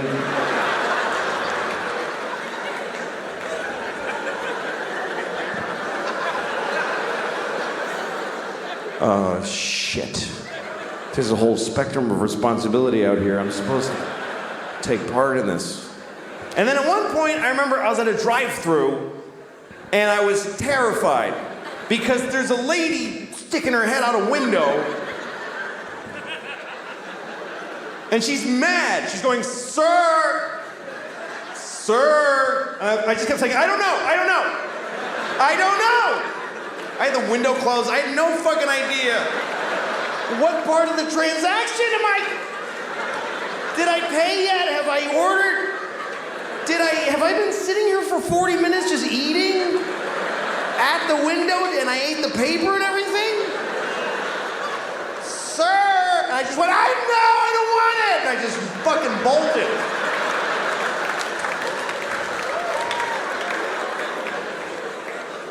So I can't do that anymore. This is a very comfortable way to stand. I like to stand like this.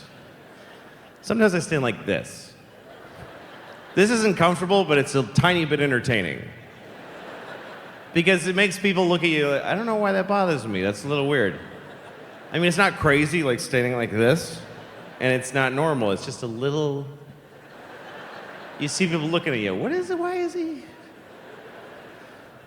I do that when I have to go to places I don't like to go, you know, like CVS.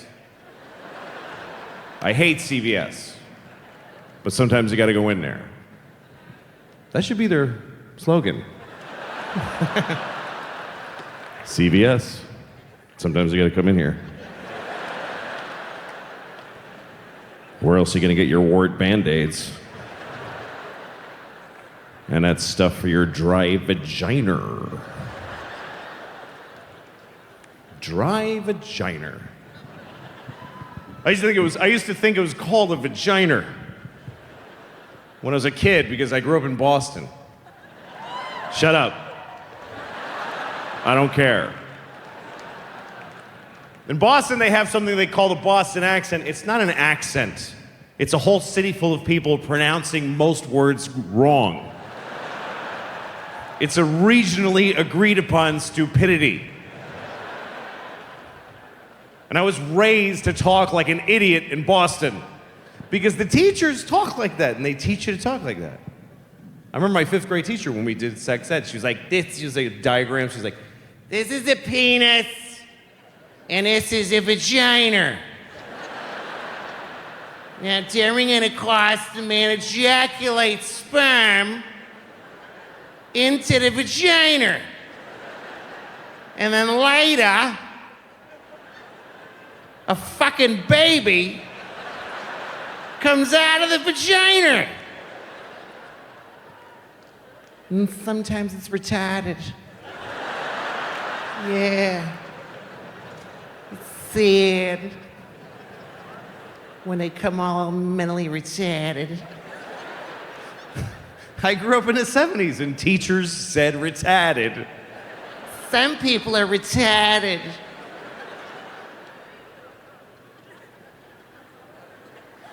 And they got retarded vaginas. I really did think it was called a vagina, and because sex is such a mysterious thing to a boy, I thought it was like a thing that you use to vagine with. I gotta go to Rent-A-Tool and get a vagina so I could vagine my driveway. I just made a really nice table. I gotta vagine it.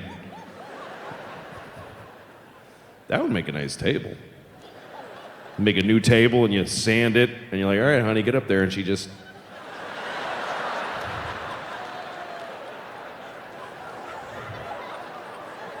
And you go, ooh. You don't even poly or anything. That's nice.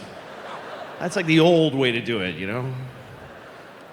This table is very smooth because my wife have a very juicy boozy, and she vagina the table is a long time. That is nice. Wow. Thank you, Mr. Tedesca-Latinioni.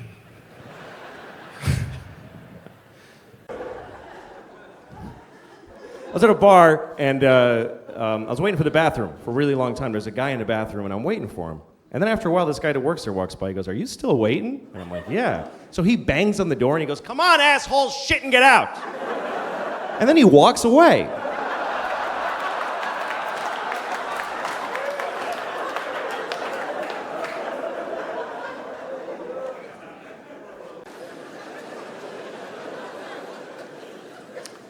So how have you all been enjoying living the way I already was for a couple of years before all this?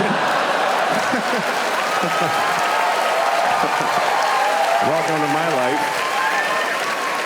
Can't work, can't go outside, can't show your face, gotta wash your groceries.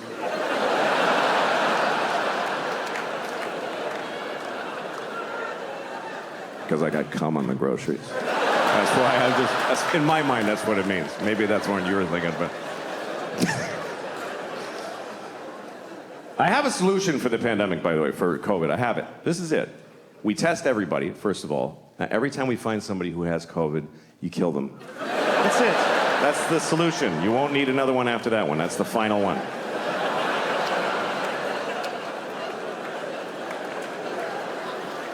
It's been pretty amazing to be alive during this thing, during COVID, because you're not going to see this again. And wow, did we learn some shit. That's really the things that teach you in life are things you never would have chosen to do for yourself.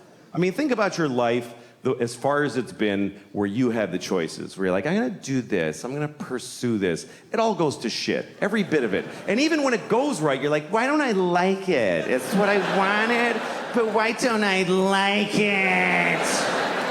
Because it's your choice, and your choices are based on fear and fucking just thin, stupid, shitty hopes.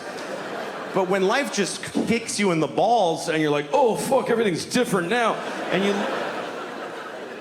it shows you shit you wouldn't have looked at otherwise. That's the great joy in it. And what I thought was really interesting about COVID, and still is that it's the first thing I've seen where everyone on Earth had the same problem.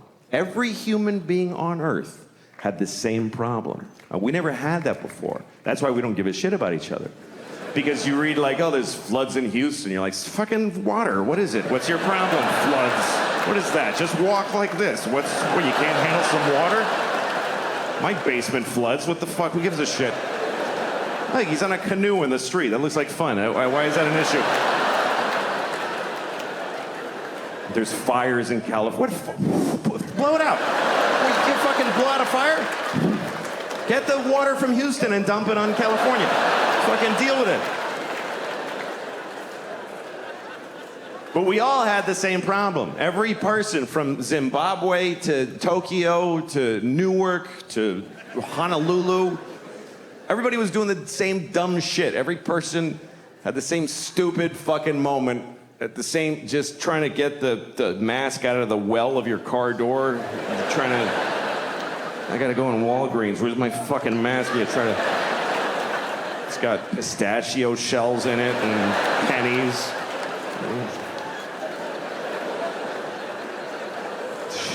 I'm sure it's still effective.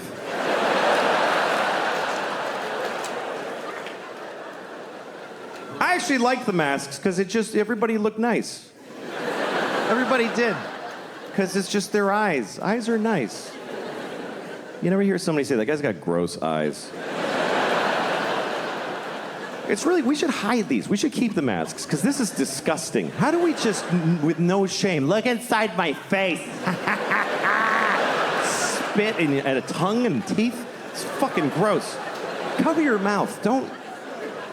I'd rather look at your asshole than your mouth. I really would. I'd rather stare into your asshole than glance at your mouth. Assholes aren't that bad, not to look at. We don't like to think about assholes because, like, they're, the shit and the farts and the diarrhea. But that's a small portion of their time.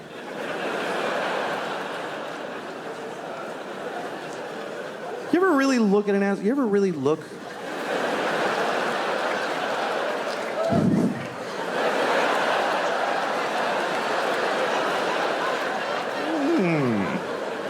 Once you see it, like, in nature, it's a little, that's all. That's your asshole. It's like, you know what it is? It's just an aperture. That's all it is. That's your asshole. It's like a camera shutter. That's all it is. It's like the opening to the James Bond movies. That's what your asshole is.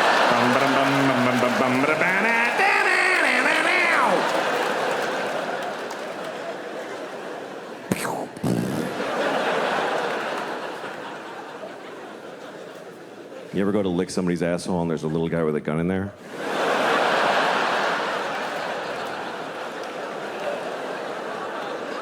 That was bad.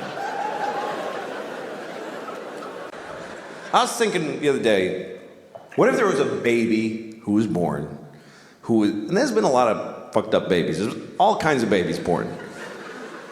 There's been babies with, connected at the face to a dog or whatever. There's been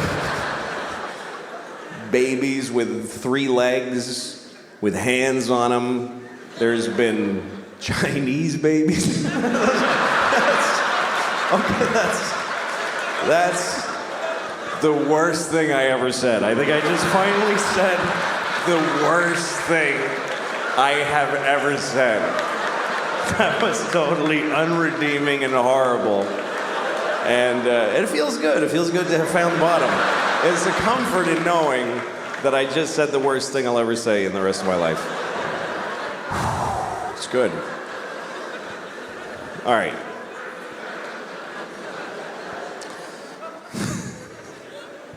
Yeah, I'm not a good guy. I am not. I wish I was a good guy. I like the idea of being a good guy. Sometimes I have an opportunity to be a good guy, but then I don't necessarily do it. When you have kids, you also have to belong to kid and parent culture. You have to know a lot of parents and a lot of other kids. You have to hang out with other kids. Sometimes they're not even kids you know. Like when I go to parks with my kids, I play with them. I play with my kids. Some people don't do that. They neglect they just take their kids to the parks so they don't have to talk to them, and those kids kind of glom on to our shit. Like I'll be sitting at the park playing a fun game with my kids, and then there's this woman over in a bench, and she's got her phone, she's just staring at her phone, and her kid's like, "Mommy, talk." Just leave me alone, I'm trying to cheat on your father. Stop it. And then the kid comes up to us, "Can I be in your family?" It's creepy. One time I was at a swimming pool with my kids, a public pool, and I had my daughter, my 6-year-old, on my arm like this. She was like clamped on, and she's kicking. It was so much fun. And then she got off, and another random child just clamped on her. Blech! It's like a rat. Get off of me. But I love you. I don't know you, kid. Stop it.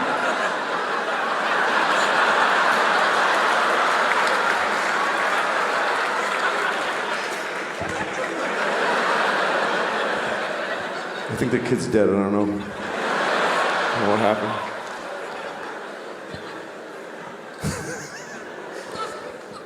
Some kids in my kids' class, I like some of those kids. Some of those kids are cool. They come over to my house, they play with I like them. Other kids I don't like, especially little boys. Little boys in my kids' class, I hate them. I hate little boys. I'm like the opposite of a pedophile. I just hate. There's one kid in my daughter's class who I hate so much. And it's really fucked up because I'm 44 and I hate a 6-year-old. I mean, I hate him with a grown-up, preoccupying hate. I've thought about him 3 times since I came out here.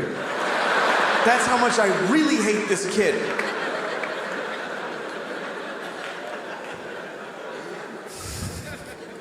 I'm gonna tell you about him, and I have to make up a name because he's a real child who lives in this city, so I have to make up a name in order to tell the story about him. His name is just Zan the Puss. Let's just call him Zan the Puss. Fine. Okay. He's in my daughter's class. They're in 1st grade.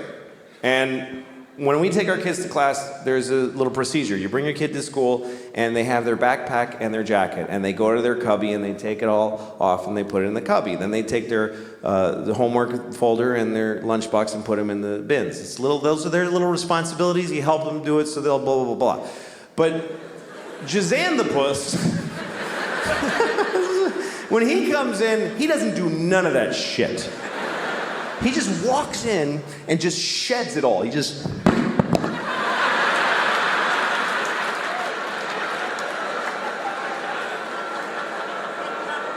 And his mom, his weak piece of shit mom, picks it all up. I hate his mother. Because you hate a weak parent when you're a parent. Because it's like you're raising Hitler, motherfucker. Do your job. Get in there. If our parent group in our class were a platoon of soldiers, she'd be the one that we'd put soap bars and socks and... We'd frag that bitch in her sleep. She would wash right the fuck out. She wouldn't make it. When Jazan the Puss drops his shit, this bitch picks it up. She just goes, oh, Jazan the Puss. He does like you. I'm just doing a thing. I'll get it though, and then I'll put it all in the bins for him. And she puts it all away for him, which frees him up to punch other kids in the face. Because he's a shitty, horrible, violent child. One time I was at school, and I was volunteering at recess. It's something that you do, you know, if you're a good parent, about once a month or whatever it is, you go to school, and you just stand there, you watch recess, you masturbate, whatever you want to do. That is now the worst thing. That's the worst thing now. Now that's the worst thing I ever said. Okay. All right. Okay, we'll find it.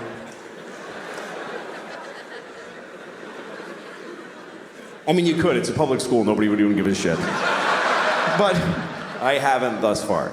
Hasn't gotten that bad. Anyway, I'm watching Recess, and Recess is a trip. If you've never been to Recess, it's intense because it's like the universe. Like, you know, if you watch the ocean crash waves on the beach for a long time, you start feeling like you're understanding how everything works. That's what Recess is like, because every natural chaotic energy is represented at Recess. There's kids swirling around in these big roiling crazy things. There's one kid just spazzing out, just to some singularity kid, just a binary system of 2 kids holding hands and they're running and just clotheslining every child at a certain height. They're keeping a uniform height to the playground. So I'm watching Recess and I see Jazan the Puss and he's walking with this evil This kid is like evil, stuck out of time. He's like, I always picture him in a gray fur coat with bones in it and lots of rings from people that he killed and just walking. And then I see my daughter, and she's standing there just by herself. And there's Jan the Puss, and I know he's going for her. It was like an action movie thriller thing. Dun, dun, dun, dun, dun, dun, dun, dun. And I think to myself, I gotta go there and I gotta protect her. But then I thought, let him do a little something first.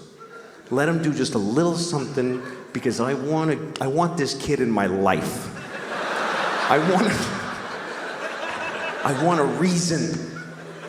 I want aerial photos of him doing some shit to my family that I can bring to the UN and get authority to waterboard this little motherfucker. I want to get him on a flight to Venezuela with an envelope on his head and duct tape and all that shit.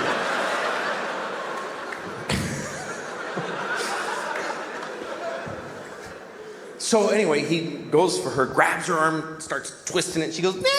I run over. I'm just knocking kids over. I run, grab him. And I look in his little face and I go, listen to me, Jan the Puss. If you ever in your life touch her again. And as I'm doing this, I realize this is not cool that I'm doing this. This is totally inappropriate. It's really wrong. It's way over the top. It's too grown up. I mean, it's like he's a drug dealer in my building that I finally fucking... This ends now, motherfucker. I will cut you. I don't care. And he just starts crying pitifully, and I just walked away from him. I just got away.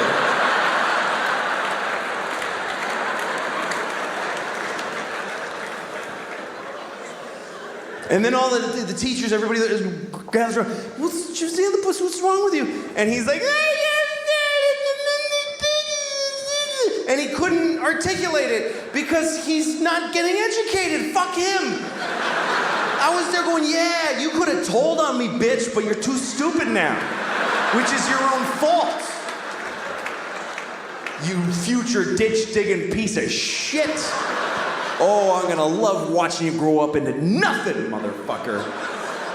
I'm gonna watch it, and I'm gonna fuck your mom and not call her, too. I'm gonna ruin her summer. I'm gonna fuck your mom twice and then never call her. And I don't know your dad because he ran out on you, but I'm gonna find him, I'm gonna turn myself gay, and then I'm gonna fuck him too. I'm gonna suck his dick so good that he just has to change his whole life. And I'm gonna move into a place with him in the village for a couple of months, and totally he'll cut off ties to all his life and start wearing cutoffs that are really tight, and and then I'll go to some Christian turn you not gay place, and then I'll come back and go, what's wrong with you, faggot, and make him feel bad inside. Like, what has he done?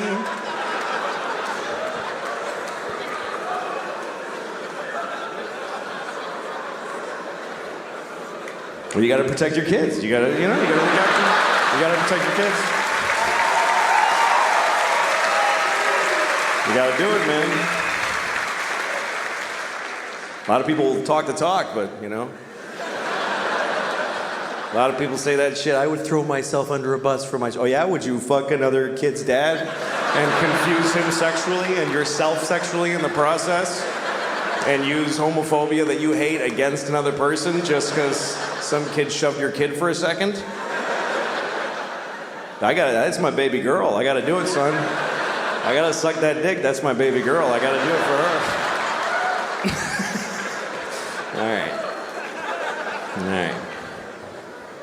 All right. I hate that child. That's what I'm trying to say. I'm gonna do a couple impressions for you guys. All right. This first one, this is my impression of a superhero being propositioned by a hooker. All right, a superhero being propositioned by a hooker. Hey, baby, want to have a good time? No. All right, now this is a...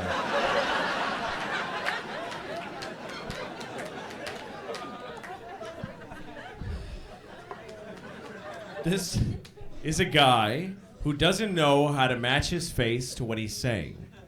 It's a guy doesn't know how to match his face to what he's saying. You guys get out! The place is burning down!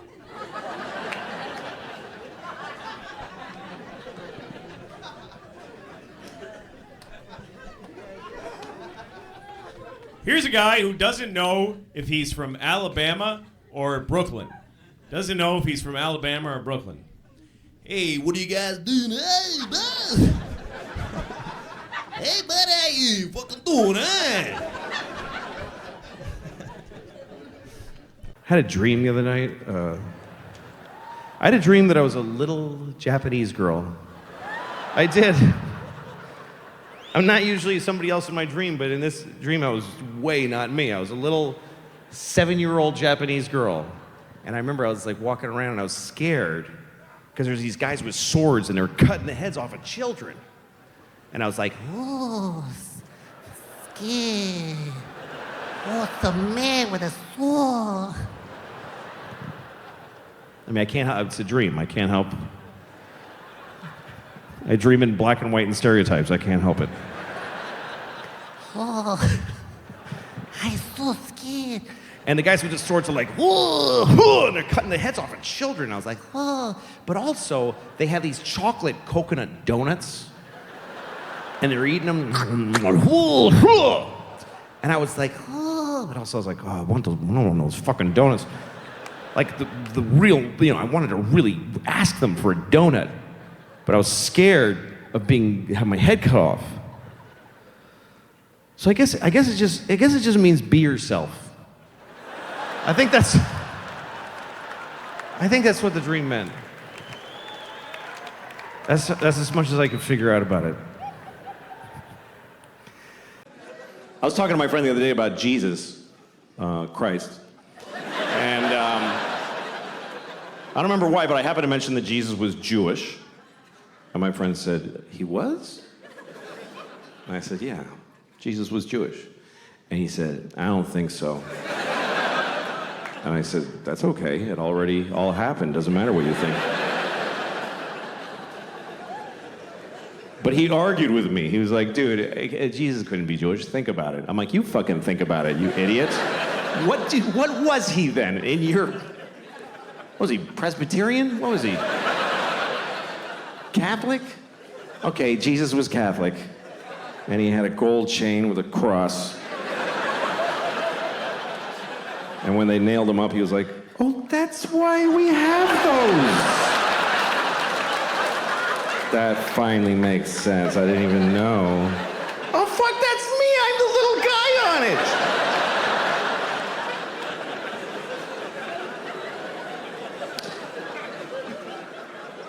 Every religion has a strange story or a rule that doesn't make sense to me, Like, every time there's a terrorist act, they always tell you on the news about how they believe they're all going to heaven, and every guy who does a jihad thing, and he gets 72 virgins. That's right, that's the story always.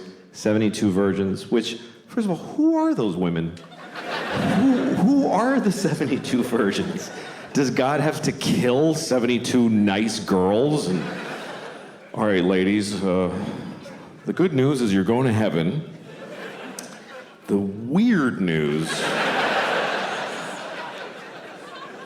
Or does God just make them fresh like farm-raised salmon? He just whips up 72 women.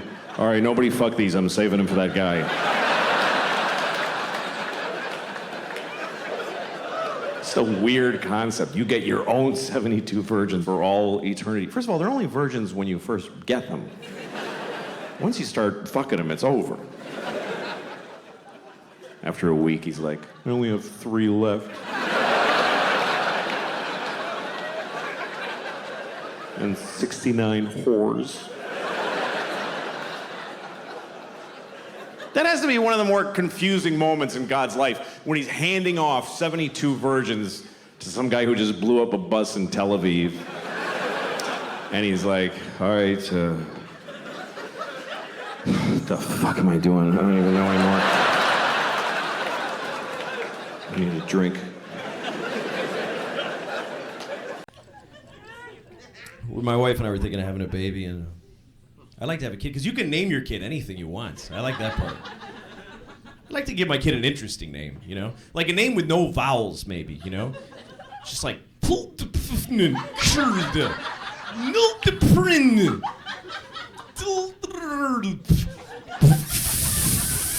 Just like 40 Fs, that's his name.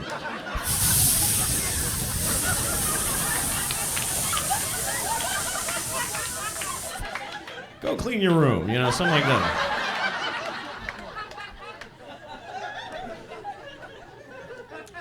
Some people name their kid a word like sunshine or battery or something like that, like they use a word. I'd like to name my kid a whole phrase, you know? Something like ladies and gentlemen. That would be a great name for a kid. That way when he gets out of hand, I get to go, ladies and gentlemen, please, and stuff like that. And I would like that. This is my son, ladies and gentlemen. I actually have a girlfriend, but we're struggling because she lives in France. She's French. She lives all the way over there, and we haven't been able to see each other for a year because of the disease. I have AIDS. And she's great, though. She sends me presents all the time. That's how she keeps it going. She sends me gifts in the mail. I get something from her every week. Sometimes it's chocolate from France or a shirt she wishes I would wear instead of things like this. And sometimes she sends something to make fun of me because she's a little fucked up. So last time, she sent me a pair of little girl's panties. And yeah, I was like, that's not funny. Because these are in my house now. I can't get rid of them. It's like nuclear waste. Think about it. I can't throw them out because I can't have people find little girl's panties in my garbage with coffee grounds and butter on them. And every solution I think of makes it worse, like if I put them in a bag inside another bag and layers of duct tape wrapped in tin foil. Or if I put them in a coffee can and I nail it shut and I bury it in the park in the middle of the night. Or if I cut them into tiny pieces and throw away one piece each week in a different town.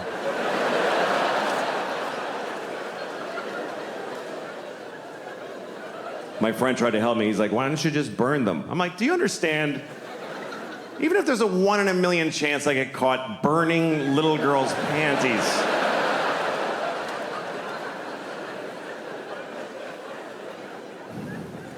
So I'm wearing them right now. Yeah.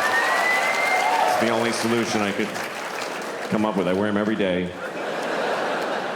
And I hand wash them. And then I dry them like this.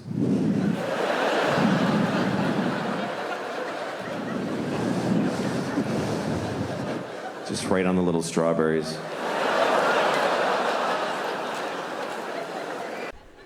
But it's important to me to do a good job because it's my job. I mean, also you paid me, and you paid me. I get money from every ticket, so your money is mine now. I own it now, and it's gonna be gone tomorrow. I'm a piece of shit. I don't save money.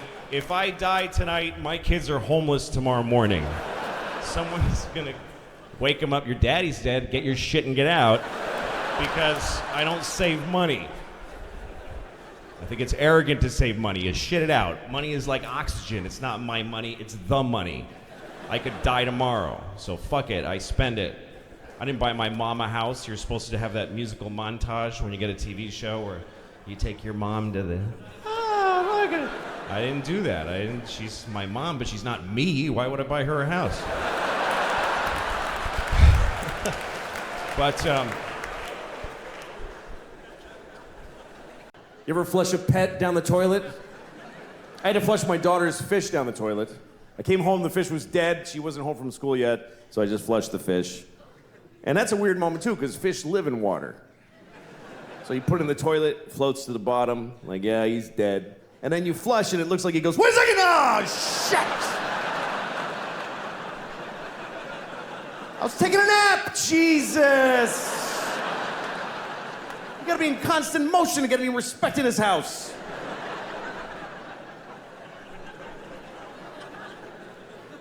And then my daughter comes home. Why did he die, Dad? Come on, what am I gonna say? Why did he die? Because who gives a shit? That's the reason. That's the actual reason. Is because it didn't matter that he was alive. That's why he's dead. He didn't know his name and he didn't love you back. These are the facts about that fish's life. My daughter likes fish. We took her to the aquarium. I took both my kids to the aquarium in Boston, and we were looking at this seal or sea lion. I don't know which one. I don't care. I don't think they need to be separate things. I really don't. They don't care, and we don't care. There's like 3 scientists who give a shit what we call all those things.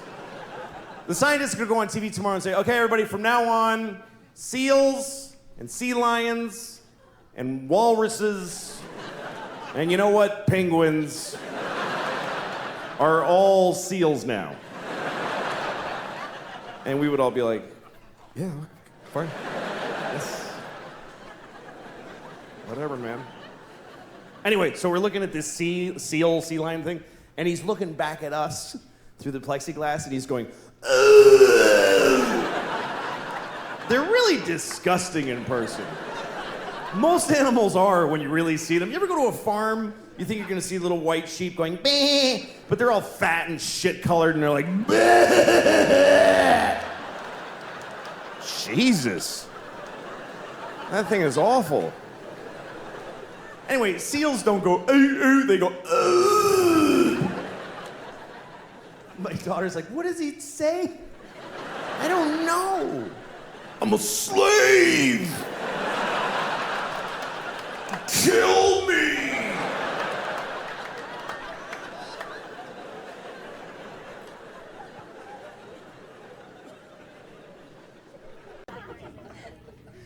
Like one time I was standing on a street corner and I was eating a peach, and this guy starts waving at me from across the street.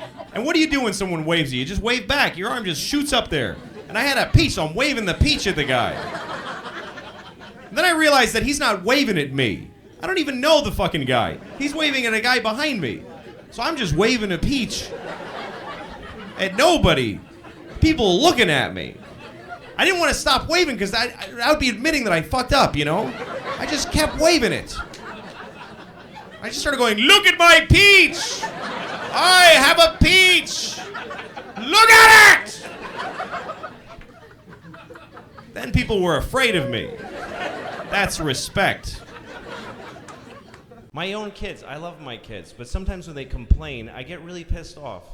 My kids complain, I'm like, you know what, I love you, honey, but fuck you a little bit, because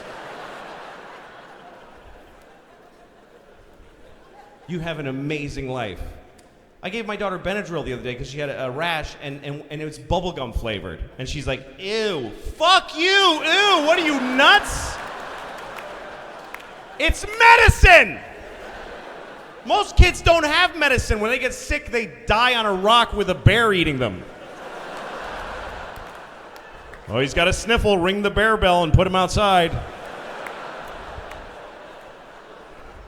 Ew. You're fucking a white girl eating bubblegum medicine, wearing clothes made by children your age professionally.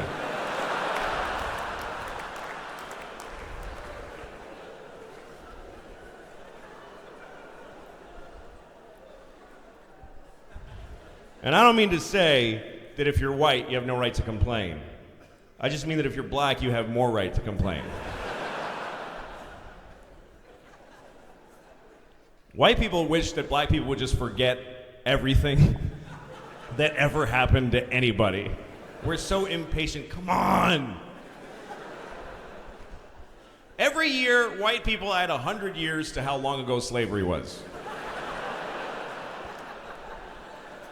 I've heard educated white people say, slavery was 400 years ago. No, it wasn't. What are you, crazy? It was 130 years ago. And it's not like it ended and then everything has been amazing for black people. Slavery, and then it just ended like a clean shit where you don't have to wipe. Just a perfect ending, and then it's just been parades and blowjobs and presents for every black person every second since slavery ended.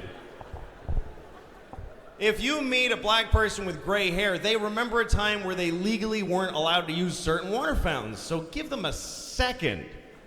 And by the way, white people, we have the same thing, you know? We have things that happen to us that we're still coping with, like when they took our slaves away. That was really hard for us because we really liked having slaves, and now we're sad. So, pretty much on balance.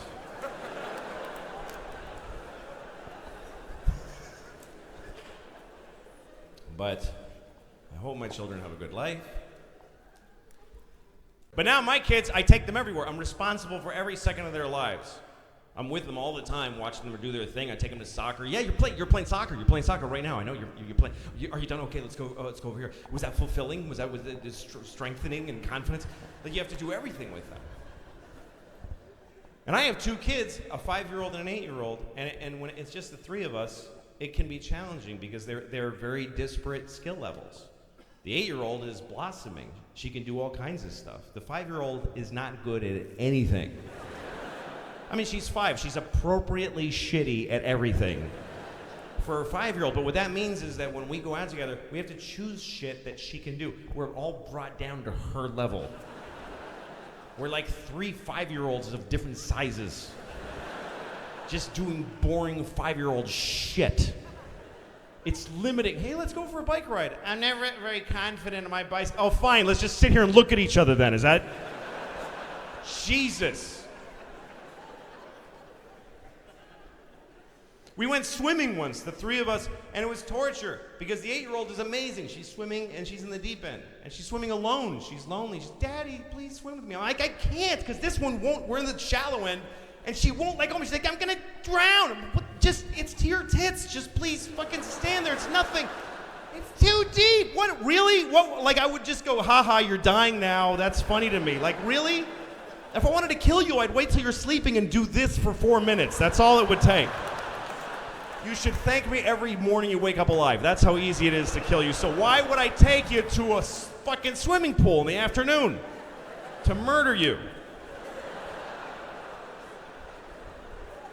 It's just hard because that one kid, she's nothing. Please, I wish I could. I wish I could say, you know what? Can you get out of the pool so I can go be with my friend who I have shit in common with? Do you have to ruin every day of our fucking lives? No, that kid was a bad idea. I'm serious. And I love her. I love her. But I wish she was never born. That's just, this is, any honest parent will tell you that they live with that ambivalence. And it's torture. You look at your beautiful child's face and you have two feelings at the exact same time. I love my daughter in a profound way. I cry at the drop of a hat when I think about her. This kid has made me love her so much that it's made me more able to love other people. I can love people that are dead that I didn't love properly. Her love for me makes my love transcend time and travel through space. This kid is amazing. You cut a tomato on a plate and she smiles like you just fucking adopted her from Zimbabwe or something. She's an amazing creature of pure beauty and love, and I regret every single thing that led to her birth. That's how you feel. Because it's fucking hard. If you're really putting the time in as a parent, there's no parent that's really raising their kids who hasn't given the finger to the back of their head at least 3 times by the time they're young. That means you're really doing the work. If you haven't done that, you have nannies and shit. You're not a dad or a mom. Good night, sweetie. Okay.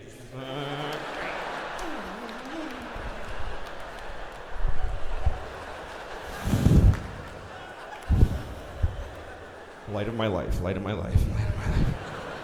Light of my life.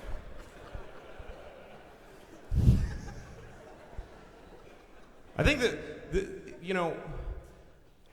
I think one of the advantages to having kids is that they just cheer you on. Like, I have eaten shitty my whole life, and my kids just think it's hilarious.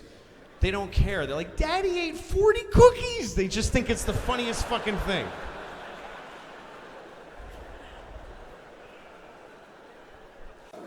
I have this friend, he has a phone that can IM, he can instant message, and so now I really want him to die because I'm sick of getting these fucking messages from him on his phone. I'm in a shoe store. That's the whole message. We're not secret agents. I don't need to know where you are. So I get this message from him. He says, I'm on an airplane in Seattle. So I wrote back and I said, well, I hope your plane crashes. And he gets pissed off and he calls me, take it back, we're about to take off. I'm like, fuck you, I hope it crashes. I don't have to take it back. Hope it crashes twice. Hope it crashes and kills Haffy and they go, fuck it, let's try again, and they take off and crash again. I hope that happens. Sincerely, I hope it.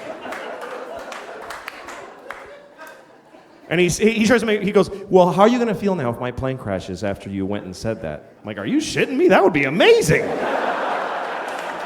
To know that I can do that? I'd happily trade your life for knowledge of my powers. He's one of those guys who just makes you hate him because, you know when you have a friend that you hate, you can't break up with your friends, you know? He always starts conversations that I don't want to have. You know, he's like, hey, what would you do if you had a time machine? I'm like, fuck you. I don't... You know what? I wouldn't use it. I just let it sit in my house. I'd put a drink on it, and yeah, I got a time machine. I never even wanted it. I don't know. I'm not interested. I'd use it to go back 30 minutes ago and punch you in the fucking face before you ask me that. That's all. One use. So he goes, well, here's what I would do. Because of course that's the whole fucking point of asking me, is to stare at me while I say mine and then say his. So he said if he had a time machine, he would kill Hitler. Like he would go back and kill Hitler. I love that he thinks he can just kill Hitler just because he just goes back there and walk up and kill the dude. And I was thinking, that's a noble purpose for a time machine. I would do that, but I would have gone back then, but I wouldn't have killed Hitler. I would have raped him. That's what I thought. Because I think that would have been enough. I think that would have stopped him from doing all that shit. If he had been raped by me, he never would have pulled any of that stuff, man. Should we invade Poland? No, I'll just take a shower. I don't feel good. He would have...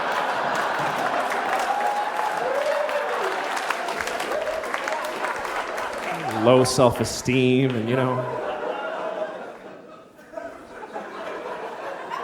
I'm not condoning rape, obviously. You should never rape anyone. Unless you have a reason, like you want to fuck somebody and they won't let you, in which case, what other option do you have? How else are you supposed to have an orgasm in their body if you don't rape them? I mean, what the fuck?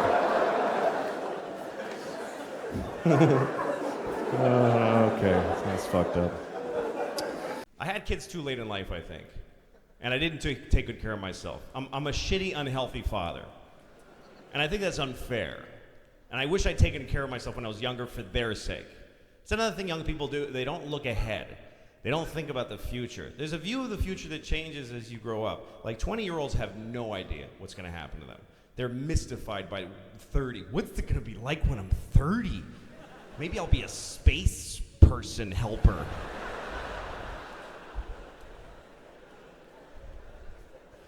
They don't have any idea that when you fuck with your body, you're ruining the parent that you're going to be. If you're 35 and you're out of shape and you don't have kids, don't have kids. Because it's not fair to them. My kids deserve a 25-year-old father with a kid on his shoulders going, whoa! Whoa, I'm going to get you! I'm going to get you! I'm so not that guy.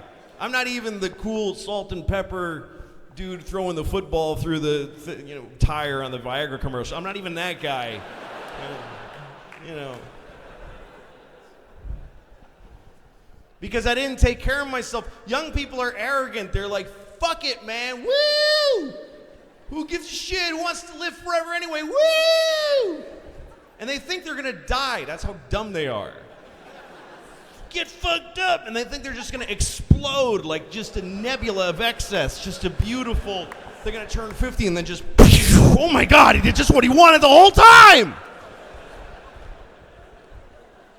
But you don't die, you idiot. You just have a long, shitty second half.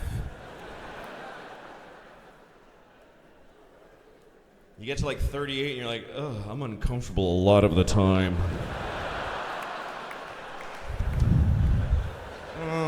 I don't know what that is.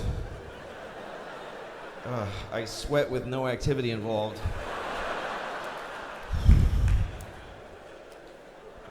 I mean, when I walk in the city in the summer, I have to touch a building when I'm walking. Like,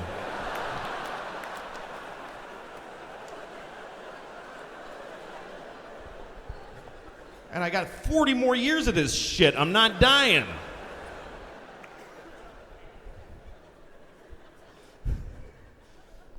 Most of the abuse I've done to my body has been the way that I eat. I've only learned recently that food is supposed to be fuel that enables you to do things. Food, you're supposed to eat like a little piece of salmon and a berry and go, whoa, shit, look at this. Wow. Food is not supposed to be a disgusting, debilitating vice. You're not supposed to have to cancel shit because of what you ate.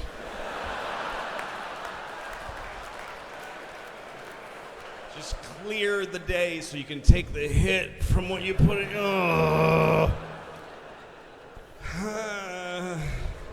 That's all Americans. We're uncomfortably full all the time. That's why we need the air conditioning on. We need it to be 70 degrees always, because we'll have a heart attack from all the grease.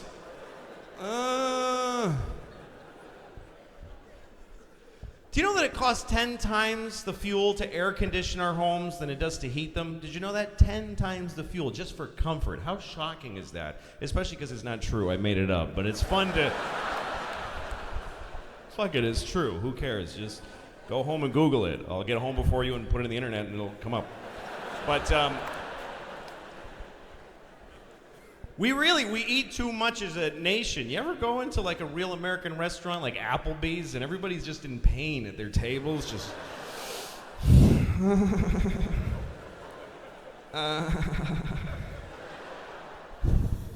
You have to lift your lungs up over the fat to make room to... I shouldn't have had those. Do you want dessert? Yes, bring it, stupid. I'm fine. I'm just... trying to... You're supposed to eat with purpose. You eat a little piece of lettuce, and the guy in your belly's like, oh, awesome, I can make some skin cells and some blood cells and some energy. The guy in my belly hates me. Hates me. He gets my third donut. He's like, what the fuck do you imagine I'm doing with that? There's no part of you I can make out of donuts. It's just a storage issue. You're creating work for everybody. And 4. He's having 4 fucking donuts. It's 10 o'clock. The other guy's like, what do you want to do with it? Just shit it out. Seriously, you know what? Shit it out whole. Let him find a donut in the toilet. Let's see how that educates this fat piece of shit. I'm tired of this.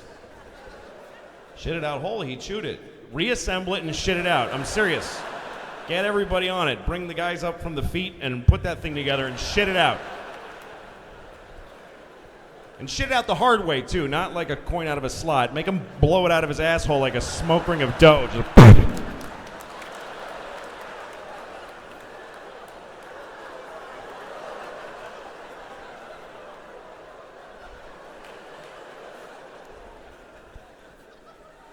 I just shit a coconut donut.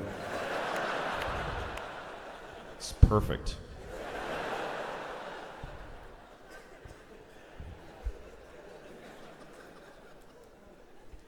But it's not fair to my kids. That's why I have such a terrible... I'm not, you know... You have to have energy to have children. When I take my kids to the park, I just let them run like a dog run, like I got leashes.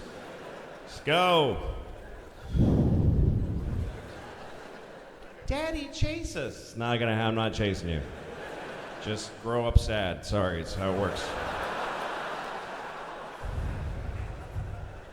If somebody grabs you, I'll chase them. That's the only way. I have to be motivated by something other than your joy. That's not enough. I have certain physical limitations, and dietary limitations that make me a bad father. Like, I am always in a 48-hour window of diarrhea, that I had it or I'm gonna have it within 48 hours. I'm always between two diarrheas that are moving along the timeline of my life. And depending on where in that window I am, there's a tight radius of how far I can venture from my home. Otherwise, I'm having diarrhea in a public restroom with my children standing there watching me because I can't leave them out there alone. Daddy, you want to go to the aquarium, honey? This is what happens, okay?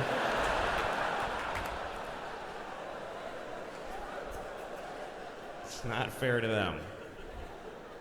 It really isn't. And when you're not in good shape, you're less patient of a person.